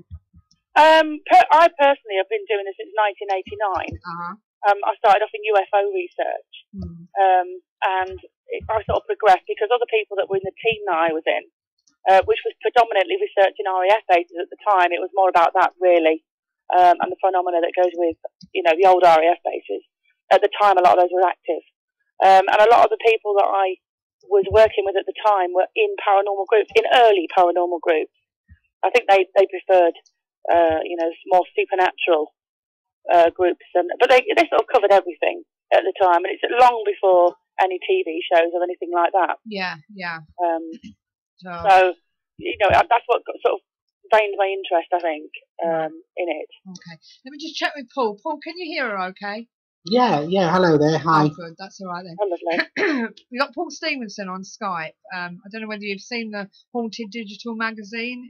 Yes, I have, yeah. So, we've got him on Skype. He's staying with us in case he has any questions for you. So, basically, so you've stopped the public investigations for a while. You've been doing this backlog, and you're going to be talking to us about fake activity. Yeah. Now, funny enough, we had a story in the observations last week where something was in the newspaper last week. Yeah. I can't remember where it was. I can't remember much about it, to be honest with you. I've been asleep. Yeah. But when I spoke to the people that dealt with it, they turned around, Steve, they turned around and they said that they shouldn't have said anything. They had a confidentiality thing, and basically it shouldn't have been done. Yeah? Yeah. Now, what's your theory on this? What have you found out? We also have, when we sign up when a client signs with us, we have some paperwork that, there are a lot of things that would be confidential. Mm-hmm. However, this is done, the way we work is that, initially we didn't work like this, but we do work like this now. Yeah. The first sort of year or two, we worked in a different way because I'd been in other groups that worked in a different way. But the way we work now is that there is an initial point of contact, and we get some language going between us about what they perceive is maybe happening and what is a problem. If they contact me and it isn't actually a problem, they just want to tell me about some activity that they know about, it's not something I'm going to investigate. It's not something that I'm going to interview the client about. And we won't open a case. No. I don't see there's any point. But if they contact us and clearly they've got a problem and they've got a worry or a concern, it affects their life in a way, then we'll go for an initial interview, have a little look round, maybe we're basically talking about a residence or maybe a business. Yeah. That's really what we tend to deal with. Right. And we'll go along and do an interview, and then we'll ask them to keep a diary for about 2 weeks, and then that's when we establish really whether or not it's a viable case or not. Right. Yeah. That's the way we do it. Yeah, and that's the way we work. Prior to that, I've been in other groups that didn't work like that. The client would contact us, and we would pretty much go in all guns blazing within a week to do a full investigation.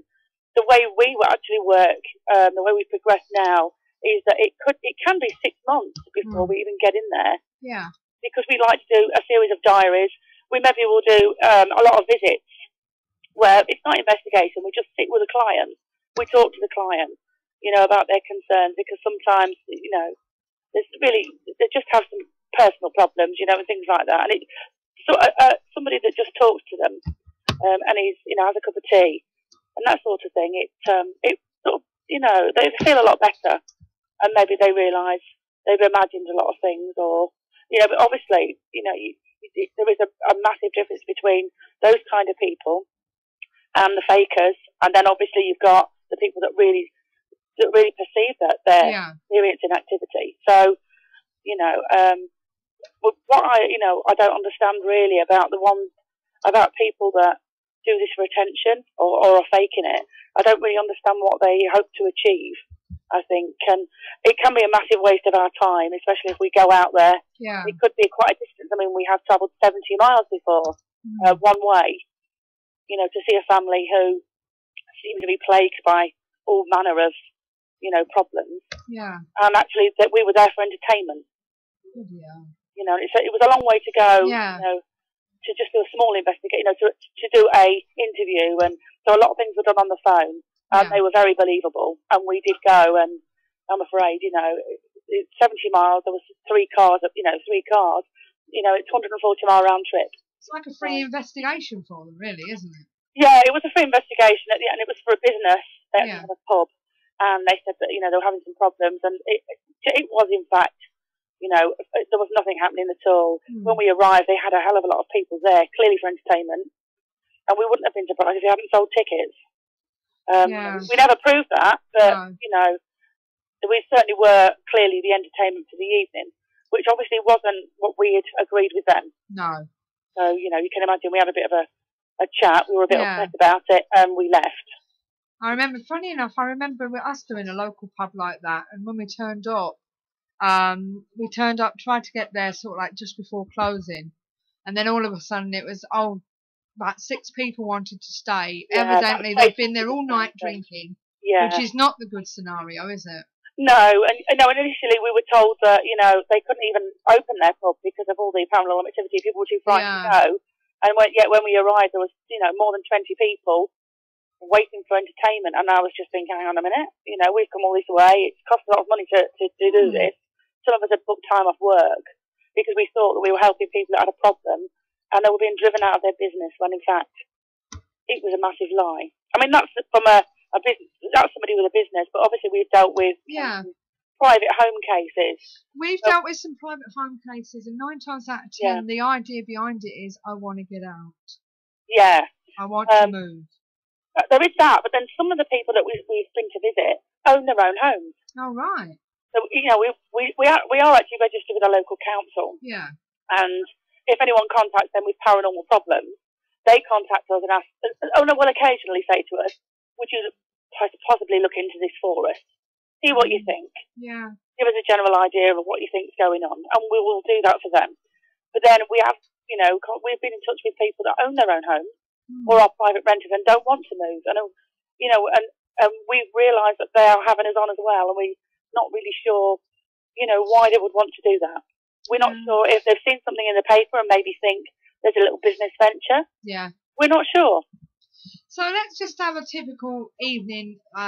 When you are at a genuine place that's getting activity, what's the difference between that and a fake one? Generally, you would normally see it just before when they're doing the diaries. Yeah. When they're doing the diaries, when we do a visit after they've done the first 14-day diary, you can normally pick them out. You know, after when you've got some experience behind you anyway, and you'll realise that when they are vying for attention, the diary will be heaving with activity. There'll be so much going on in one day. It'll be like, you know, you're living in a movie. Yeah. Whereas you tend to find the ones that generally think they've got a problem, they genuinely do, will get something happen today and maybe nothing tomorrow, and then 2 things or 3 things happen another day. But the way they write their diary, they'll just put, I heard a noise, I went to see what it was, and I couldn't find out what it was, so I posted this in the diary. And, you know, somebody that's faking it will tend to put, I heard a noise, I went outside, I saw a shadow, saw a figure of a woman, you know, and they will embellish. Yeah. And that's what we've found. It tends to be quite embellished. People that have a genuine problem don't do very much embellishing, really. You know, they tend to be slightly more cautious about what they're telling you because they can't quite believe it themselves. You know, that something is happening. They're just so worried. Yeah, yeah. They don't want to be made fools of. Whereas the ones that fake it aren't really bothered. You know, and that's the difference. But it's more the time wasting. There are a lot of groups like our group out there that are taking private. I mean, a lot of groups don't take private cases, but a lot of us do. Yeah. And there's a lot of time wasting. You know. Oh, definitely. Yeah, we've done it ourselves. You know, and like I say, we go there. We get, when they ring us up, we say, can you do a 2-week diary at least, or a 4-week diary? Yeah. Guaranteed, 9 times out of 10, they can't be bothered. No, that's it. And generally, we weed the ones out there straight away. We weed them out almost immediately. When they say to us, can you not come and do an investigation on Saturday? And you'll say to them, well, no. Yeah. Unfortunately, it doesn't work like that, you know.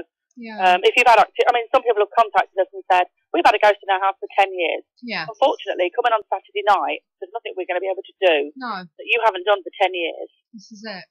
You know, so, you know, thanks for letting us know. But then it's obviously, that's not a problem. I don't think that some clients get their head quite around the fact that we will only deal with cases and try and help people that have got a problem. Yeah.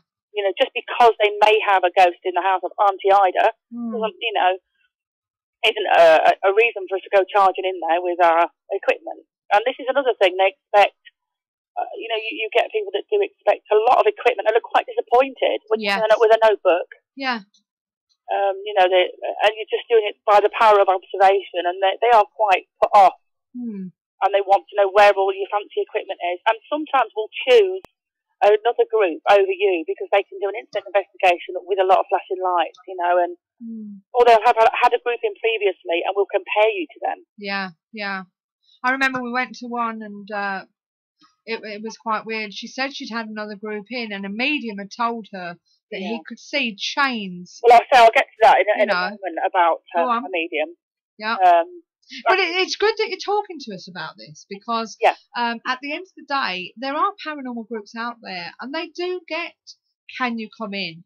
And it's good to find out how to deal with this. What would you say, Paul? Would you say it's a good idea that people should know how to deal with the private investigations? I've been listening, quite interested, and I just don't. I believe it's something that you can never. I mean, how can you prove that they are faking it? I mean, I believe in the policy that if you've got rock solid hard proof, then you name and shame. That's the only way to stop people from faking things. I just don't. I think it's great what trying to do, but I just don't know. How can you prove that somebody's actually faking something? There you go, Kerry. How can you actually prove it?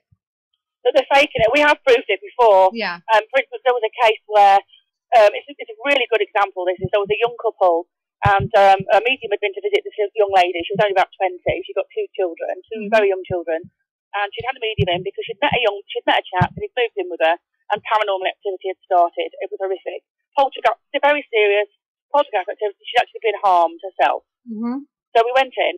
She'd had a medium in who said there was 11 ghosts, and that they were all resentful of her new partner because they wanted her for herself. Yeah. And they almost impressed on her that she'd had, that these were, the ghosts had a sexual, they were sexually attracted to her, which I found quite frightening that the medium had said all this to her, with her being only 20. And her family, she'd moved in with her mum and she was absolutely hysterical. We actually went round to investigate, and she was in the lounge, shaking like a leaf. She was highly medicated at that point, and she'd only been with her partner for 12 weeks. So, this has come on very fast. And we went for a look round, and I can remember taking my torch, and the guy wanted to follow me everywhere, and it was quite off-putting. And I said to him, "Do you mind if I just slip upstairs and have a look round on my own? I hope you don't mind, because, I might get a sense of something." And actually, I wouldn't have got a sense of anything, because I don't, have that kind of a gift, if you like, anyway. No. But I just made out, that I might sense something, so off I went with my torch. I was only in the bedroom minutes when my torch flickered across it was like a large dressing table the young lady had, and I noticed there was fishing line tied to one of the door handles. So I went and had a look, and, I realised, I sort of noticed that there was other bits, you know what I mean? There was things that were catching my eye that weren't right. Yeah. And I confronted the chap and said to him, I'm just going to come straight out with what I feel, and I think that somebody's been faking activity to frighten the young girl. And he went very red, and it was quite obvious that he was hiding something. So, it was about another half an hour of interrogation before he just said, "Look, it's true, it is me, and I got addicted to TV shows." And at first it was just a joke, but then, after seeing her reaction, and, the way she reacted to it and the way everyone believed everything that was happening, I continued with it. And he said that one night he'd tied fishing line to all the drawers, and he sat up in bed and said to her, "Did you hear that?" And she said, "Did I hear what?" And with that, he pulled the fishing line, and all of the drawers flew out. Yeah. And that's the sort of thing he was faking, and this girl believed everything. And then to bolster that, the neighbours had told her there'd been a murder in her house and a suicide, and, they were reinforcing all kinds of ideas. And even when he sat there and admitted what he'd done, she didn't quite believe it, because she'd been through so much, and there'd been so much activity, she didn't believe it.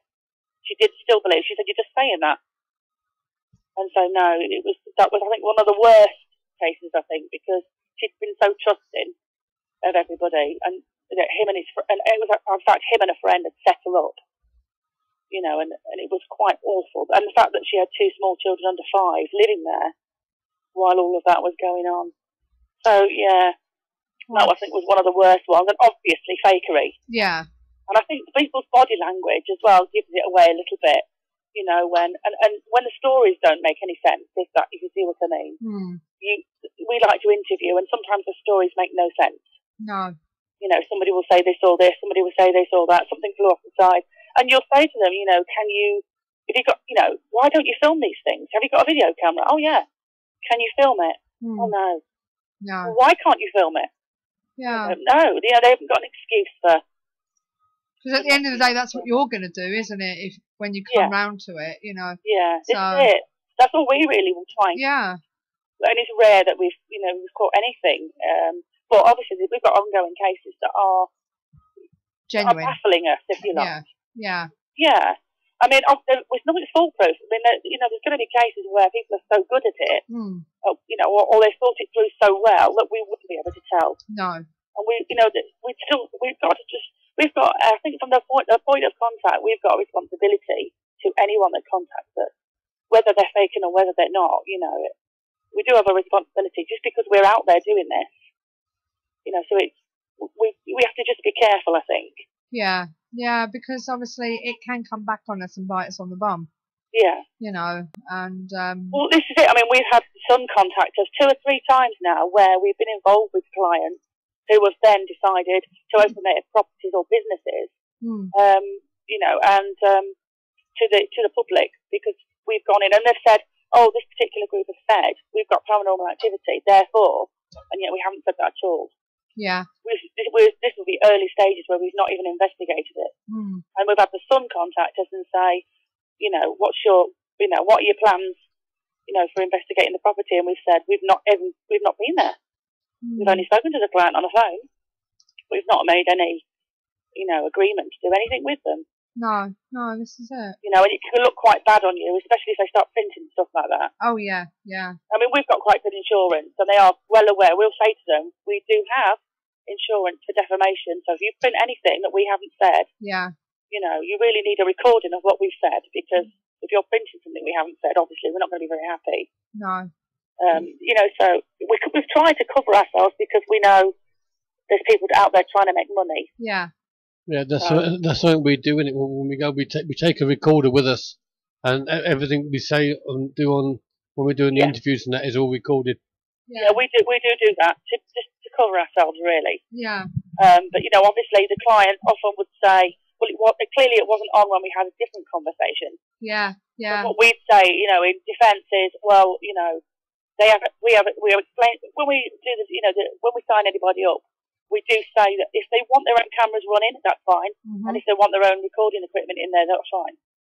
It's up to them; it's their property, or whatever. At the end of the day, it's a tricky wicket, isn't it? Really, you have to really cover yourself, don't you?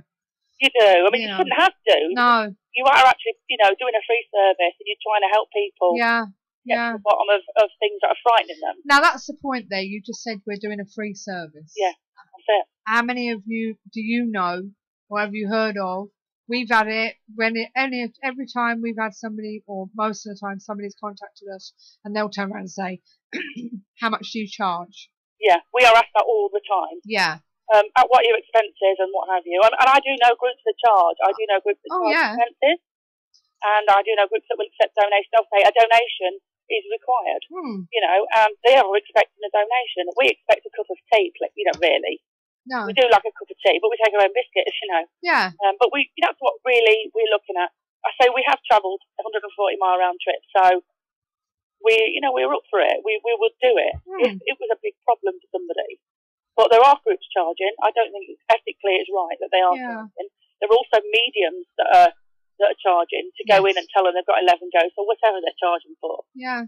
They're also charging, and again, I don't think that when someone's got a problem, I think that should be a free service. They're not asking you to go and entertain anybody. No. They're saying to you, we've got a problem, we're frightened, our children are telling us things, will you please come and just put our minds at rest, tell us what you think is happening to us.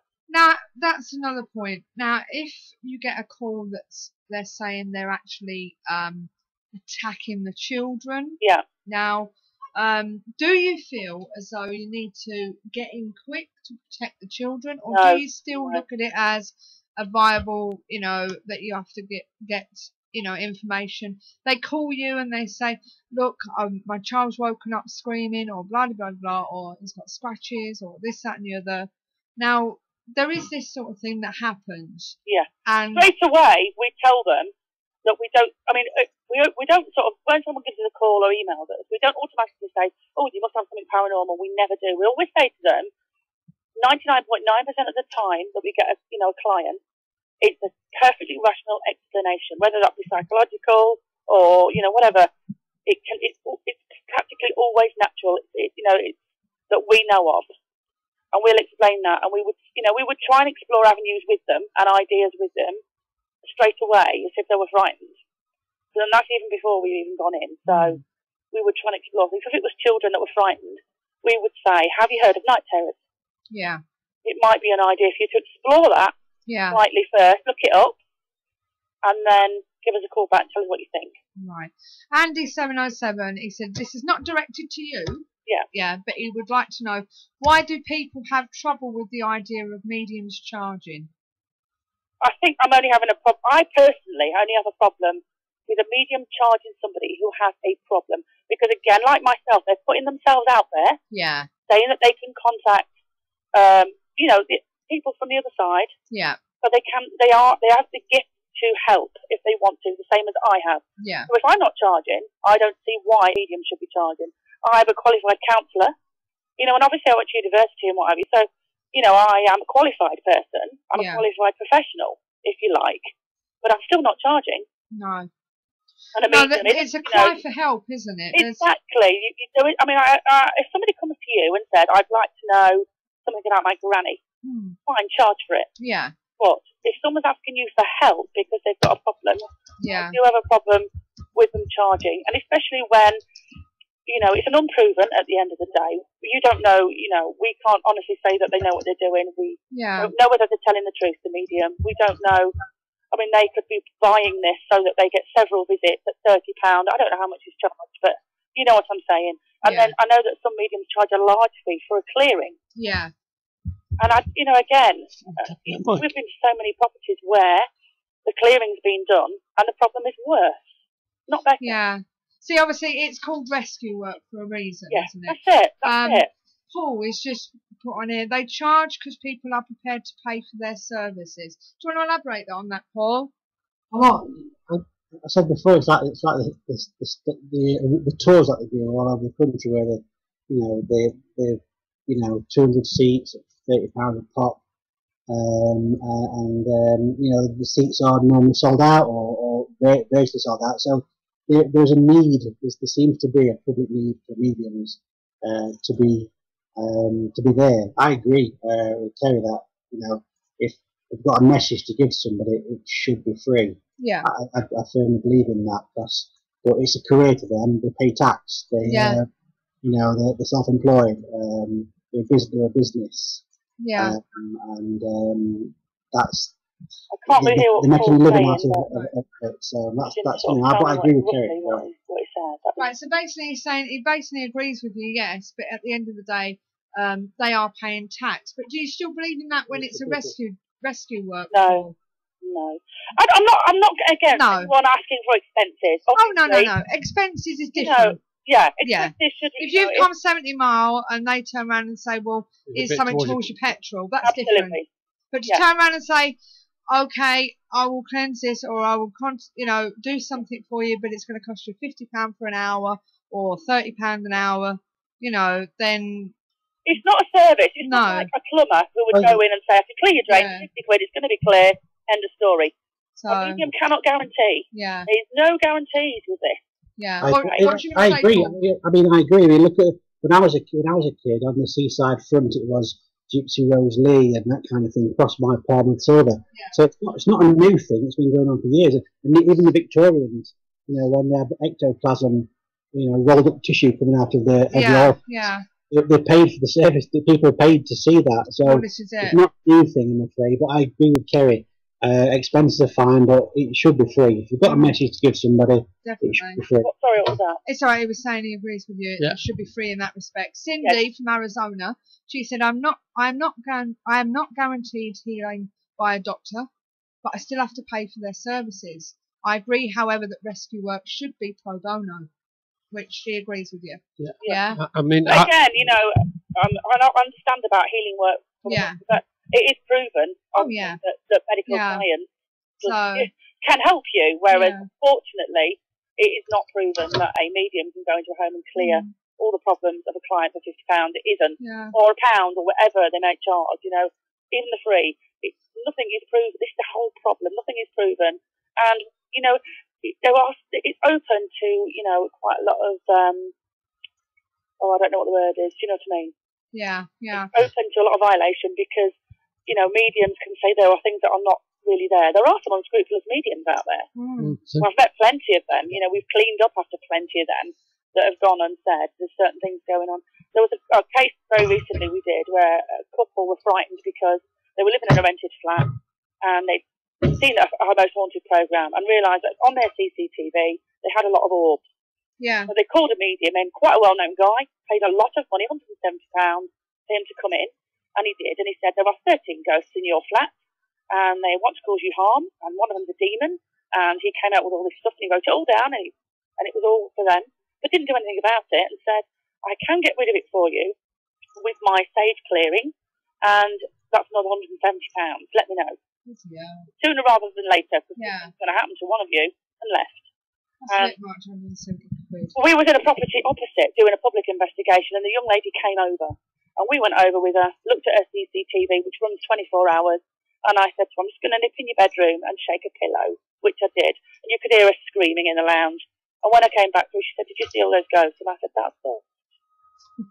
And if you don't believe me, just Google it. Google it. Just don't sit there in fear.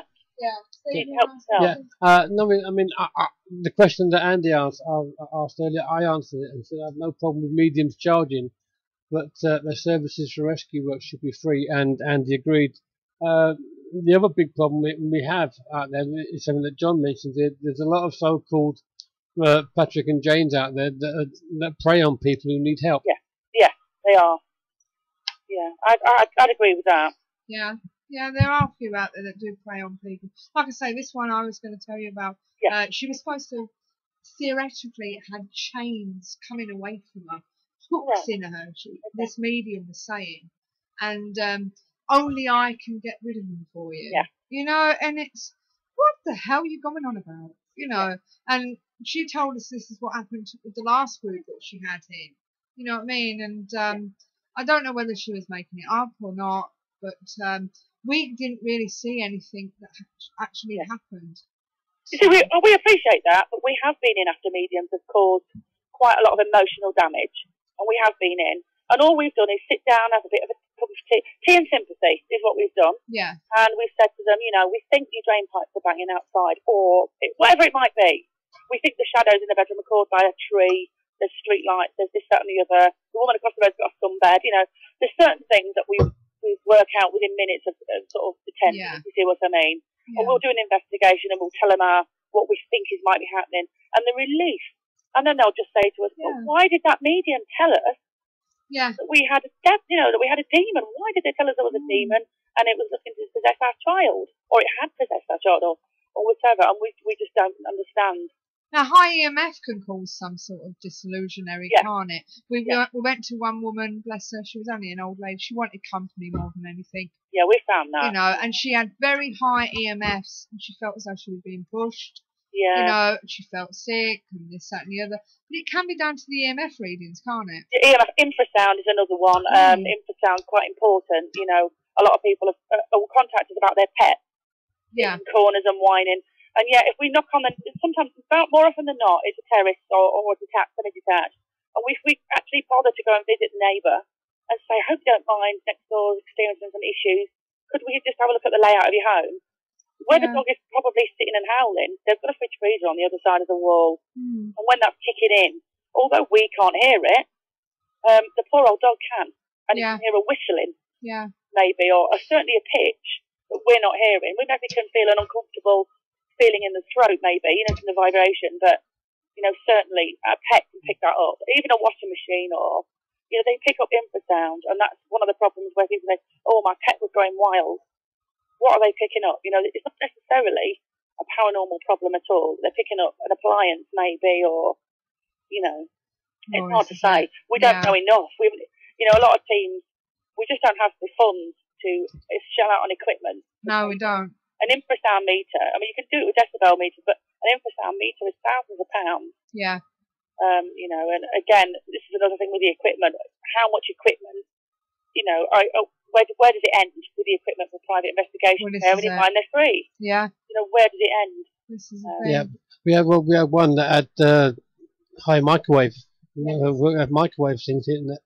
where the microwaves were leaking. Yes. Yeah. Well, I don't know about whether it wasn't actually the microwave itself. It was in the area. It was really high level. Yeah. It was intermittent, wasn't it? It was very intermittent, but sometimes it would click 3 times. Sometimes it would click once. You know, and it can all affect, doesn't it? It can all affect this sort of thing. You know, but so what advice would you give to people, Kerry?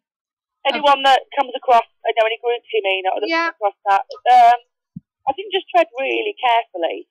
Obviously, somebody that's, if it's blatant, and you've been called to a business and you get the scenario of 30 people sat around waiting for a Ouija board, session, you're going to have to just walk away from it. You'd have to say, just make your apologies.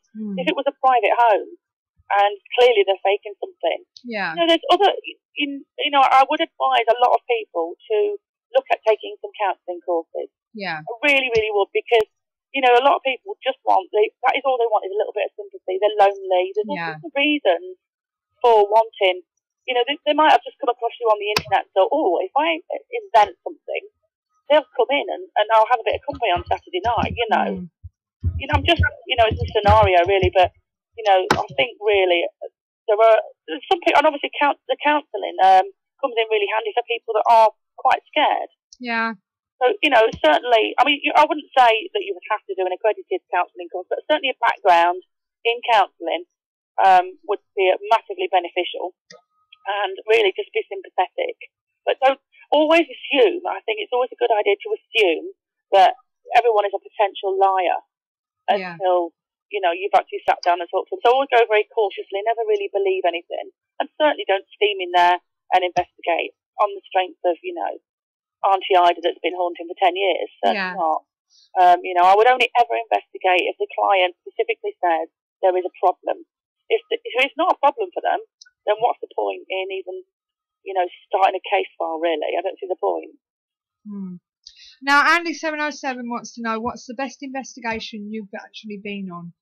Whether it be public or private. Maybe private first. Private. There was one particular case where, although we didn't get any evidence on that particular occasion, when we were reviewing the evidence some weeks later, we had some really unusual photographs. They were like X-rays. Yeah. They looked like figures. And we aren't sure whether it was a problem with our camera or what, but it was just an investigation where there'd been a fire many years before. And, it was a landlord that contacted us because, it'd been in the 80s, the fire, and a young lady had died. And then they bought the property, virtually derelict. They'd done it, that property and several others, they'd done them up, and they rented them out. And the lady had been renting it. Husband was in the army. She'd gone to take the little ones to toddler group. When she got back, the whole downstairs was covered in black. It wasn't black smoke, it was soot, as if there'd been a fire. Yeah. And the fire brigade were called, and they couldn't find a source. And because the lady was quite frightened, and because the landlady was upset, she contacted us. She just saw it in the paper. I think we'd done an investigation. She saw it and thought it might be something to do with the dead girl. And so we did go and investigate, and didn't get anything.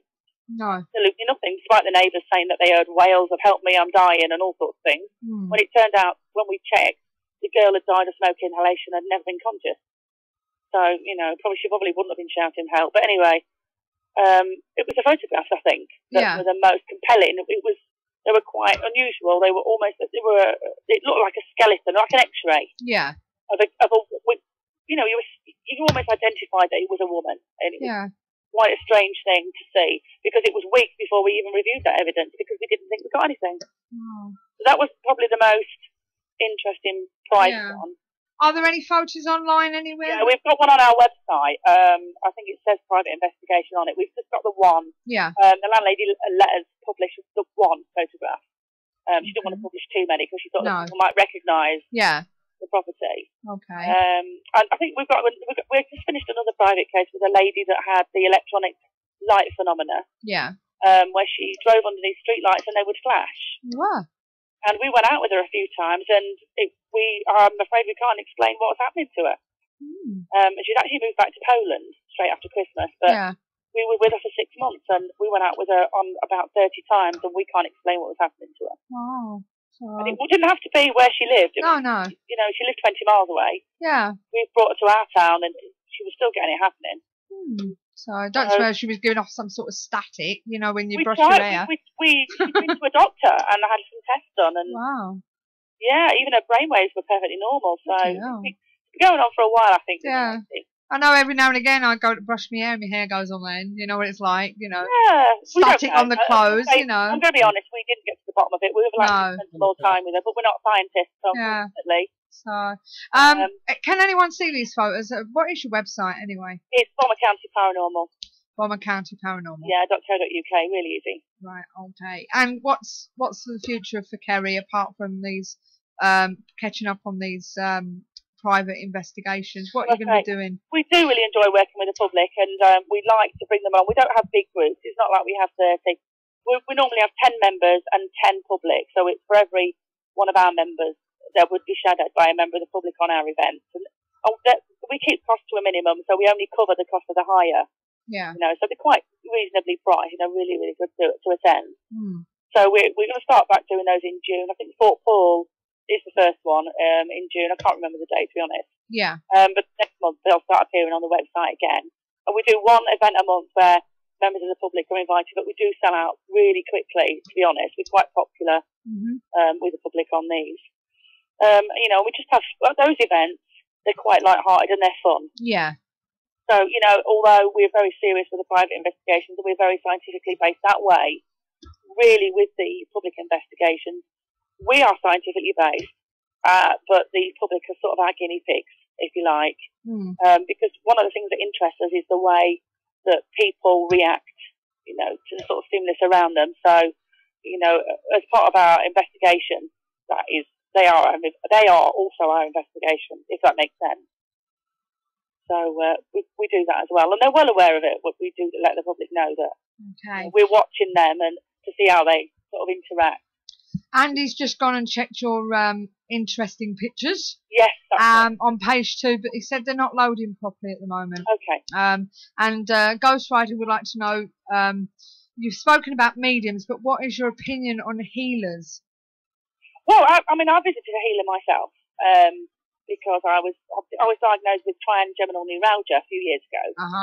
So I've actually visited healers, and I've got a friend who does Reiki healing and what have you. And I mean, to be fair, I found them beneficial in the fact that they were very relaxing, you know, and I felt really energised afterwards, you know, and what have you. So, you know, I think that there is, you know, I think that, you know, it's good. It's a good thing. You know, it's about really what you believe is going to be helping you. The same with a medium, really. I mean, if you believe that a medium has cleared your home of a problem that you never even had, it can only be a good thing. Yeah. But if they charge £170 for it, this not is so it. good. No. Like, maybe, you know, but it really is up to the individual. If they feel relieved by having a medium in or by having a healer in, then fine. Yeah. No, I have no problem with anybody having a personal choice. I think I'm more annoyed when I know that they've been exploited. And it really irritates me that they have, because I would have gone in quite happily and told them it was a drain pipe banging against the wall. You know, when you turn up and you just instantly know that they haven't got a paranormal problem, but people have been, you know, several people maybe have told them they have. Yeah. I just think, you know, ethically, it's some people just don't seem to have any morals. No. You know, and I don't understand why the paranormal, you know, you wouldn't do it in real life. No, not really. And it's like the paranormal sort of scene is it's almost like anything goes for some people. Yeah. They believe that they can say anything they like and come out with all kinds of fantastical, unproven comments. You know, make it up as they go along. And I'm not saying that everybody does, I'm sure. But in my experience, I've never met a medium or a healer that did any good. No. If that makes sense. But I know people that have really benefited from it, even though I haven't, and I haven't, you know, met a family that has. Yeah. I do know of people that have said that they have. Yeah. I think that's the main problem. People can say what they want, and it can't be proved one way or the other. Yeah. That's it. That's the problem. You know, we do like to start off with an idea that nothing's happening and work from there, rather than assuming something's happening and work in the opposite way. Right. I think for us it's much easier to instantly assume nothing's happening to the people at all, and it's perfectly natural. And then obviously, you know, if something is happening, do you see what I mean? You work backwards rather than assuming automatically something is happening to them. that is of a paranormal nature. I think you can be stuck in that mindset that it is happening, and then and they feed off you thinking that is exactly what is happening. I don't think that can be a good thing when they feed in. So I think to tell them that 99.9% of the time it's going to be a natural occurrence, and eventually we'll try and work out what it is with them. Sometimes it's instant, sometimes it takes time. Would you do me a favour when you've got some time? Yeah. Can you join our forum? Right, yeah. And maybe put in a little bit of an information bit about this sort of thing and what we should be doing and shouldn't be doing? Yeah, that's fine. Would that be okay? I'm quite happy to include some files. Yeah. And they're of our diaries and of our. I think some people go along to a private investigation for the interview and they're a bit stumped about what questions to ask. And you need to be quite a good interrogator, and it's quite wearing. The questions that you need to ask, because you're not trying to trip the people up, but you do need as much information as possible. No. So, and he's managed to see the picture on page 1. He said it's very strange. Yeah, there was so many like that. Yeah. It was several weeks when we actually looked at the photographs. We looked at some video, very boring, looking through 21 hours of video, you can imagine. And it was several weeks before we even got to those photographs, and I couldn't believe it. My son said to me, "What is that?" And we thought initially, we said it's a hand movement from the lady that stood with the torch there. Because there is a lady in the doorway, and the white figure is in front of her. And there's actually a TV, you can't quite see it. The room is so dark, it's very sooty. And it's out of focus slightly there. We thought it was a hand movement until we looked at some other photographs, and the lady's wearing black gloves. So she doesn't actually have a bare hand. So, and the torch is off. So it's a blue torch. You can sort of see it down the side of her leg there. It's one that it baffled us. But we didn't have. As far as we were aware, we weren't aware of anything at all. No. We were there for 3 days, and we were just not aware of anything at all. Not even a sense of anything. There was nothing. It was totally flat. Absolutely nothing. We tried very hard. But it's quite an unusual picture. We've had a few people look at it. Yeah, he said it looks like a face. It does. It looks like an X-ray. Yeah. It really does. Yeah. So it's probably quite a classic case of pareidolia, I imagine. And there is a rational explanation. Well, if you could do that for me, that would be great. It'll give some people an idea. Obviously, there's a bit in there where you can actually advertise your own group. Oh, fabulous, yeah. All right, and I'd appreciate that if you could. And anything like that, it'd be good if people can start using the forum, because that's what it's for. Yeah. If you wouldn't mind. No problem. Okay. Well, thank you very much, Kerry. Thank you. And don't forget, keep us posted in what you're doing, and we'll obviously always have you back on and find out what's happening. Okay. Okay. Thank you ever so much. I'm just glad your throat's better this time, because you wasn't very well last time, was you?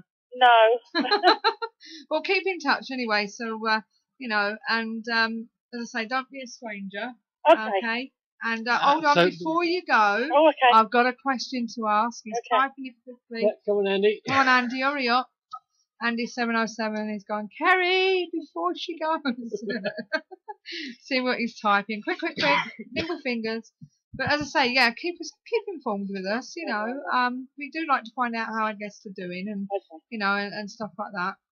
And all right, okay. We are predisposed to search. Yeah, that's Cindy. We are predisposed to search for faces, though.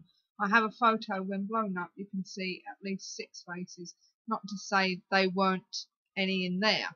Right, the images on page 2 are point to her hard drive, not the web page. Right, okay. It's about your web page. It's about your web page. They're actually pointed to your hard drive or something. Don't know. So you'll have to get that checked. Yeah. Is that the only question you wanted to, or what only thing you wanted to say, Andy? But I think that's what he was telling you. Can you tell us the website again? It was bombercountyparanormal.co.uk. Yeah, or you can go through louthparanormal.com. We've got sort of several ways to get on. Right, okay. If you use bombercountyparanormal.co.uk or louthparanormal.com. Right. We still go under the name Louth Paranormal locally. Yeah. But obviously because we were dealing with the public, we wanted a more of a sort of national, because we do go all over the country now. So yeah. Okay. from a county, it makes it more obvious as where we're from, Yeah. Yeah, that's fine. Okay then, my dear. Well, thanks again, and I'll look forward to seeing your posts. Thank you, and I'll speak to you soon. Okay, take care, Kerry. Bye-bye. Bye. Well, that was Kerry from Louth Paranormal. I'm just typing this as we speak. Bomber, let me just see where I am. Right, so I got it. Are you doing it? I'll copy and paste it. Right, okay, she's doing that. Right, okay. That will go anywhere. He's doing that for you. So what did you think to that then, Paul? It's very interesting, isn't it? I mean, yeah, it basically sums up the paranormal world in one Kerry talked about it, because there are fakes out there. I think everybody knows that there are people who are probably making the ghost hunts or whatever more entertaining by doing certain things, but it's the old question of how do you prove it, because the paranormal is not proven. So it's a very difficult thing to get my head around, because you can't sort of like take them to court, because they could well believe what they are doing or what is happening to them is the result of somebody telling them what to do. Do you know what I mean? So it's a messy, it's a grey area. It's a sticky wicket, in my opinion. I must admit, as I say, we have been to places where they've said that the mediums come in and says, you've got this, that and the other, but if you want me to clear it, it's going to cost you X amount. Why? Why would they do that? And we're not talking at £10, £20 just for his, petrol prices or whatever. We're talking substantial amounts of money here. And some of these people, they might be on, not working, or might have children to feed. You know what I mean? It's, some people probably aren't financially well off to actually say, here's £100-odd to do it. But if you're a medium, or a psychic or clairvoyant, and an agent offers you X thousands pounds to do a tour, you're not going to turn it down, are you? No, this is it. Turn it down. So, it's just, you can't name and shame people, because it could threaten you with legal action and, that kind of thing. So it's just, I just don't see how anybody can prove anything in this world, the paranormal world, because, since 1852, Victorians, it's been going on since then, frauds, and look at the Victorians, the charlatans, mediums of the Victorian age. You've got people like Sir Arthur Conan Doyle and Charles Dickens, who were big believers of the paranormal. They started in the Ghost Club, the famous Ghost Club, and they believed in it. And you look at the things like the Enfield Poltergeist, in the case in the 70s. Now, I think the girls will come out and say, yeah, we did make it up.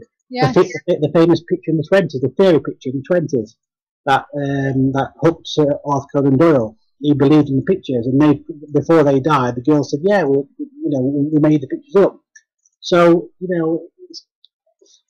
what Kerry's doing at Bomber is brilliant, but I just don't know how he can sort of, I think basically what the best thing to do is to go with it with an open mind. Yeah. Obviously, the same with all paranormal investigations. Yeah, and take what they say.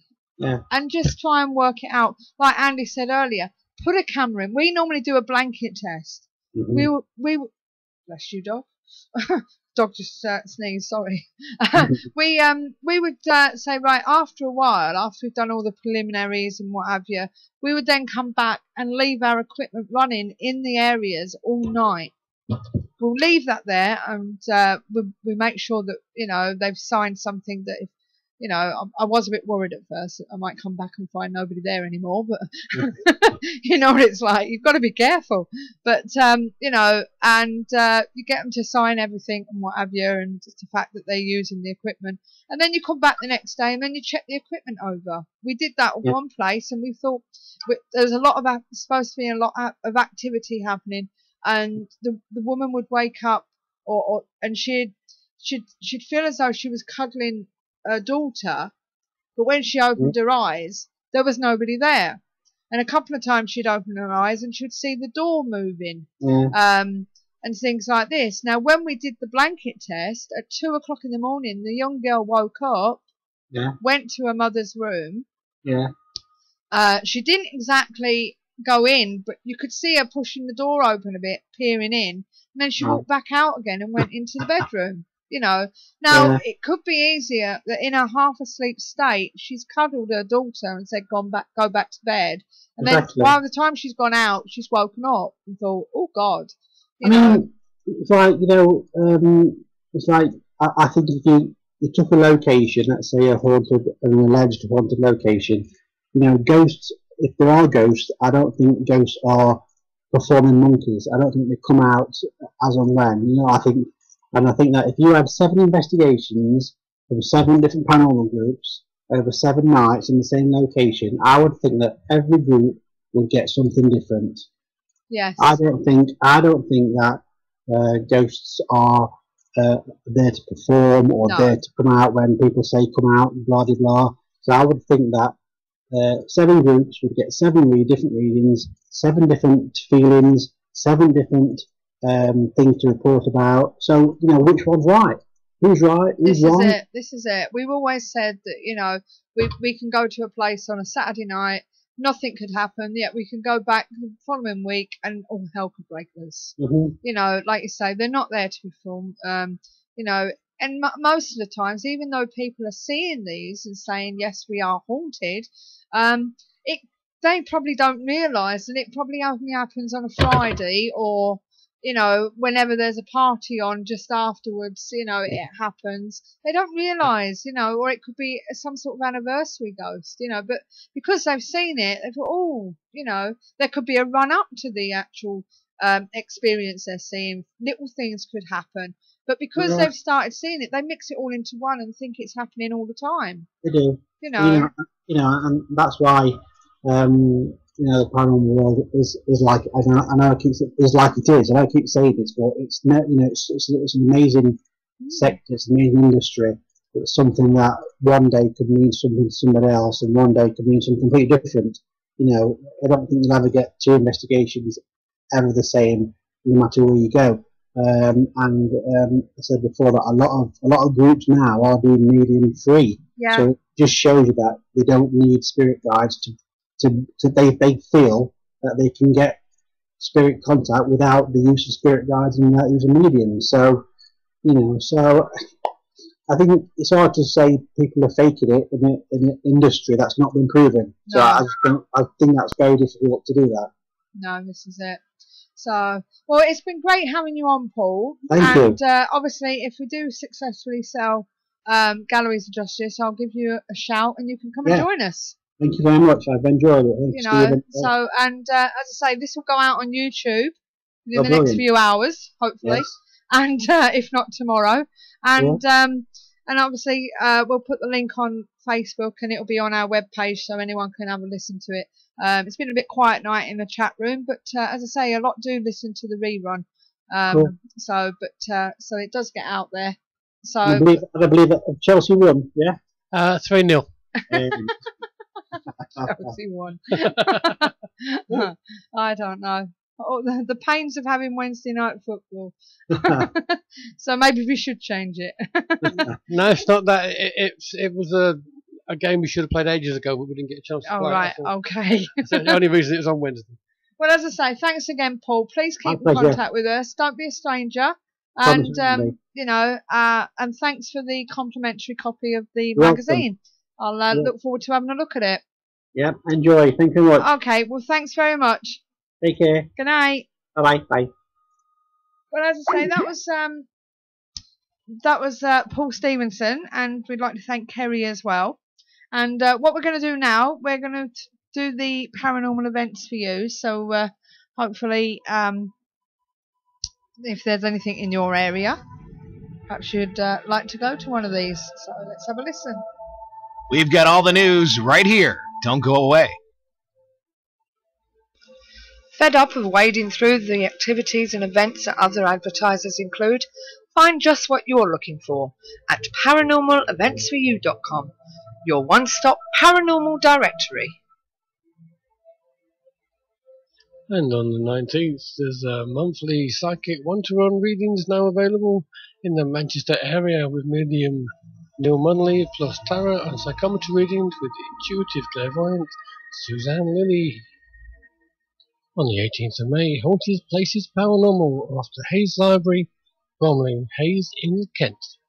On the 25th of May, Club Zero are going to Mill Street Barracks in St Helens.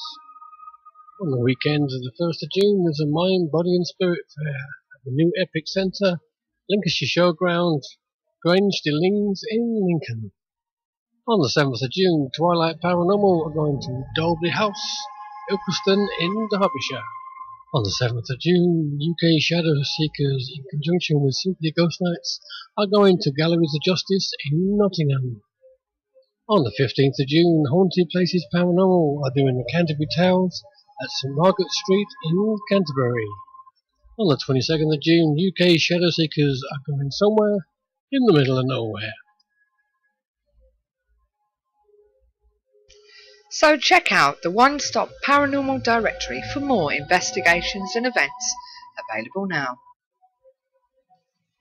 ParanormalEventsForYou.com also offers banner advertising for only £10 per year. See our website for more details. ParanormalEventsForYou.com, your one-stop paranormal directory. Yeah, welcome back. Just a couple of things we need to add in there because we've got some late events come through on ParanormalEventsForYou.com. Okay, we've got the 26th of April, we've got Fort Horsted investigation down there in Kent, in Chatham. And that is being run by WASP website. That's WASP Paranormal. I'm not sure what the WASP stands for, to be honest with you, but let me see if I can find out. We've also, on the 25th of April, we've got, if you're local to us, we have also got the Paranormal Social Night that we're holding in Manchester in the UK. So, and that one you can't make, Andy. No, you can't make that one. You can make the WASP one. So let's see. Let me just double check on WASP.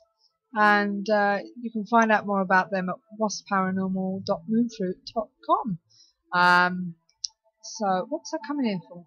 Can't remember now. You find out what WASP stands for. Oh yeah, that was it. What does WASP stand for? Does it tell me? It doesn't actually, but oh yes it does. Where does it say it? I can't read it. No, it's just so small. I can't see what it says. So I can't tell you what WASP means because it's so small, unfortunately. Well, I'll have a look and you carry on. Oh wait, here we go. Warren Area Society of Paranormal. Oh no, sorry, that's in America.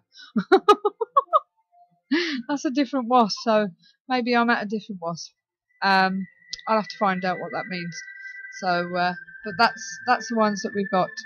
But what did you think to tonight's show anyway, Steve? I think it's quite good. Andy wants to know where we're going to the galleries. John's just told him 7th of June. Right, I'm on a different page going to try and find your wasps. Yeah, why don't you come along, Andy? Come and join us. So you guys are going to the galleries on the 7th of June. Yes.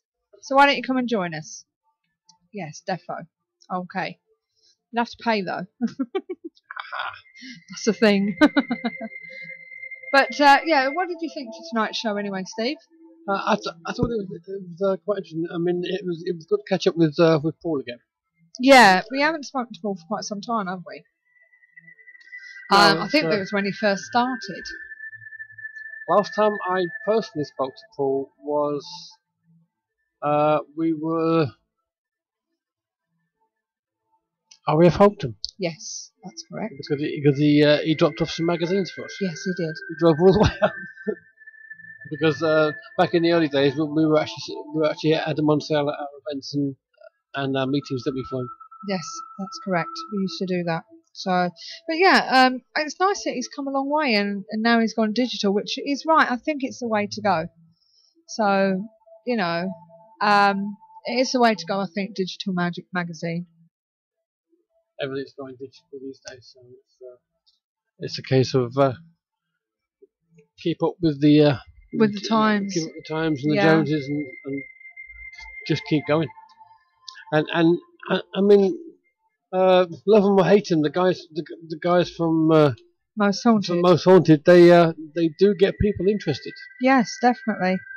And to me, whatever else they've done, that's their big claim to fame. They've got people interested in the paranormal. Yeah, that's it. That's what they've done. So, you know, and then obviously we had Kerry. Yes. What did you think about this fake Fake. activity?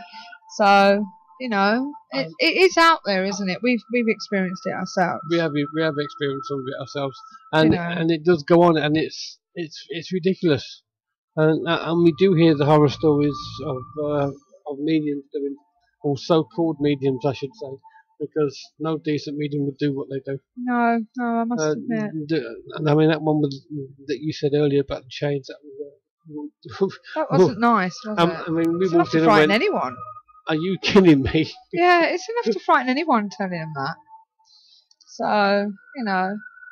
So it's been good to get these things out there. People need to know. Yeah, And definitely. It's good to talk that. And when it comes to mediums, there are a lot out there. There are a lot of so-called mediums. There are a lot of good mediums. There are a lot of mediums that are still progressing. But if you want a medium, the best way, and it's always the best way, is word of mouth. Go to a medium that somebody else that you know and trust has been to, and that's not to say that that particular medium will be any good for you, because sometimes you just don't gel. No, this and is it. you need to feel comfortable with the medium you're with. So I think I've got a problem with my music at the moment for some reason.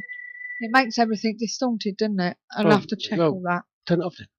I have turned it down now. Okay. So that's why we decided to get rid of. It might also be because I was close to the mic. If I step back, is that any better? Might be. That's why we got rid of Ghostbusters, didn't we? The backing version. Yeah, I think all that music wants redoing. Yes. It's been there a year and played and played and yeah, played. so I think it needs redoing. Sounds freaky but good. Oh, definitely. I must admit, it does sound good. That's the X-Files. You can find that on YouTube. X-Files that's been slowed down, what, 15 times, is it? I think it's 800. I'm not sure. That's been slowed down a lot. So,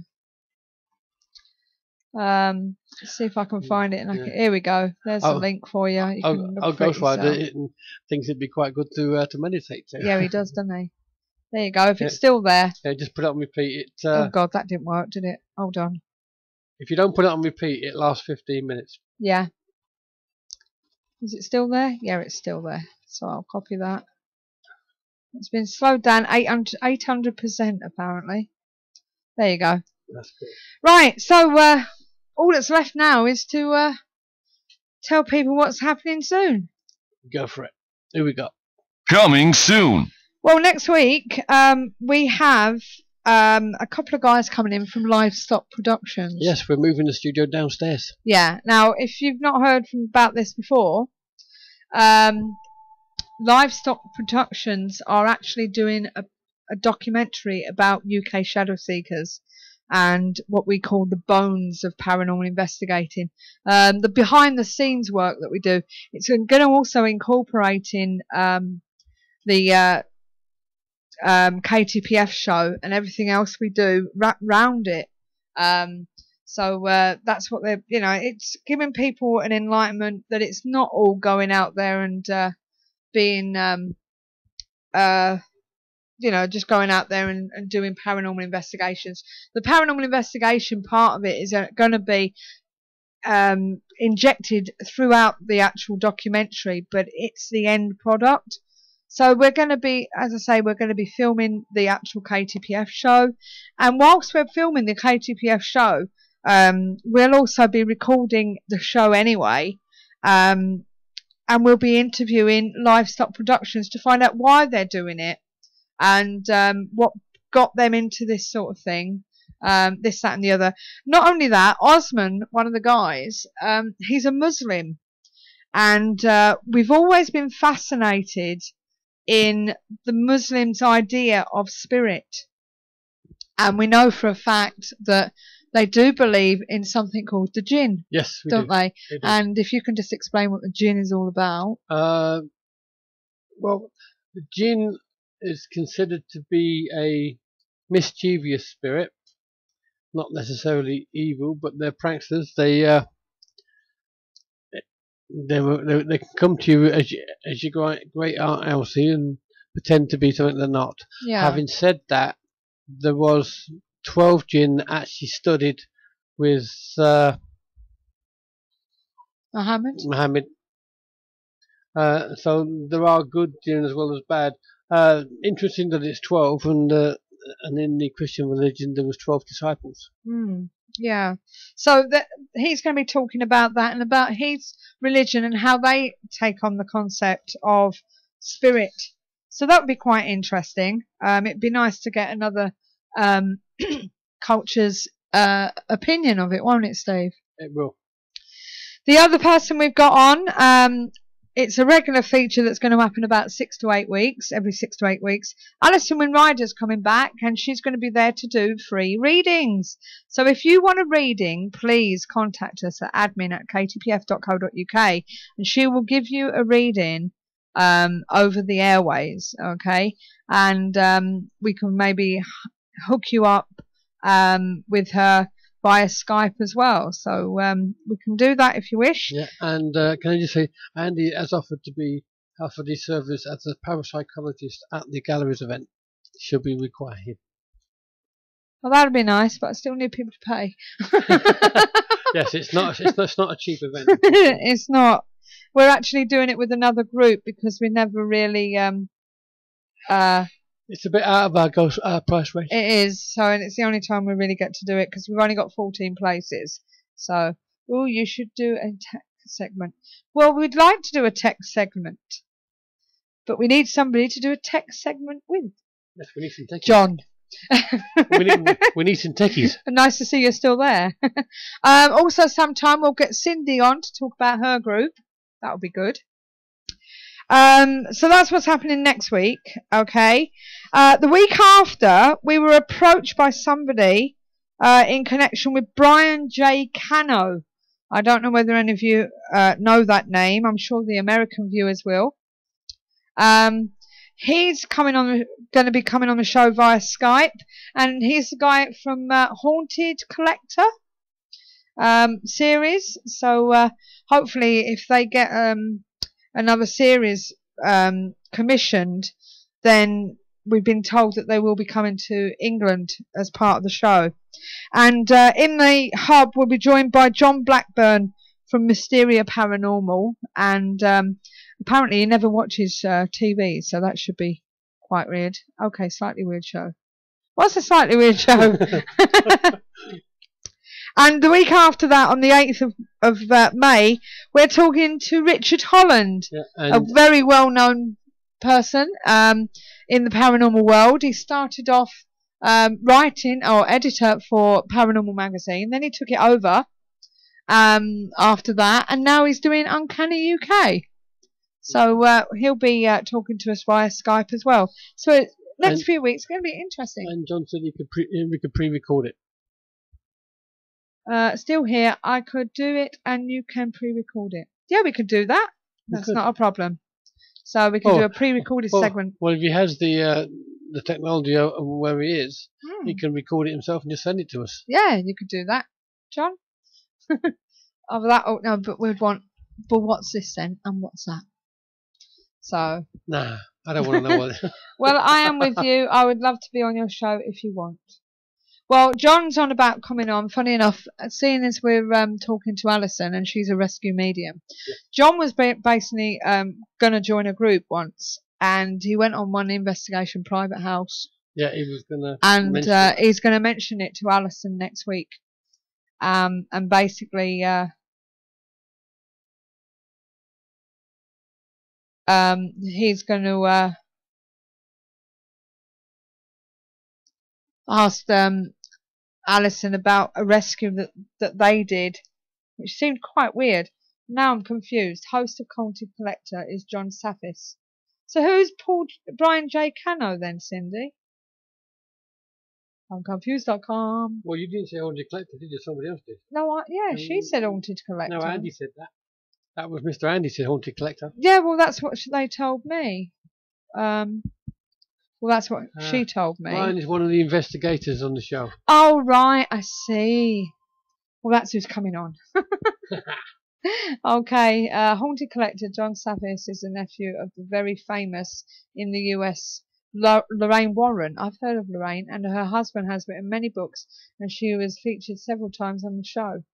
Paranormal State. Yes. Paranormal State. Didn't Lorraine Warren do the? Did she have anything to do with Amityville as well? She did. Yeah, if you can ever come down south, I'd love to come on. I think she did the. Brian is one of the investigators on the show. Montel show. He's going there quite often. He's great, haha. Most of them are in his family. Most of who are in his family. Lorraine was unwell last year, I think. Right, okay. Well, that's what we've got on next week anyway. So, don't forget, we're here every Wednesday night. And while we're here, the only place to be. This is where it's at. So we hope that you'll join us. For those that have missed it, if you're listening on the replay, we will be adding the words from our sponsors at the end of the show, so you can listen back to that. And if you want to find out more, then look at the website that's featured in the video. Okay. And until next week, thank you very much for joining us. And all that's left to say is good night to each and every one of you. And keep the paranormal friendly. Good night, everyone. God bless. Thank you.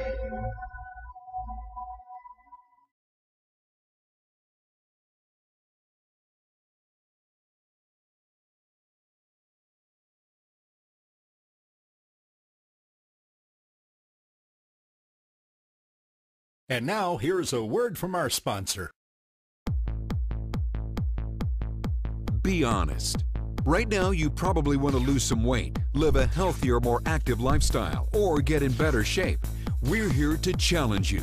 Challenge you to make your health a priority with the new Body by Vi 90-Day Challenge. My favorite thing about the challenge was just losing the weight. Got my life back, that's it. I come home now, go out and play in the yard with the kids, go to the gym, take the kids to the gym, and starting to live life finally. Now we've gone from being couch potatoes to being, fit athletes, working out, strength training every single day. It's changed our whole lifestyle, the way that we look at our day. Let's be real. You don't have to look far to see we have a problem, a growing problem. With today's work demands and faster-paced lifestyle driving us toward quick fixes, it's no secret how we got here. And if you're like most who have searched for a solution, you've only found more frustration.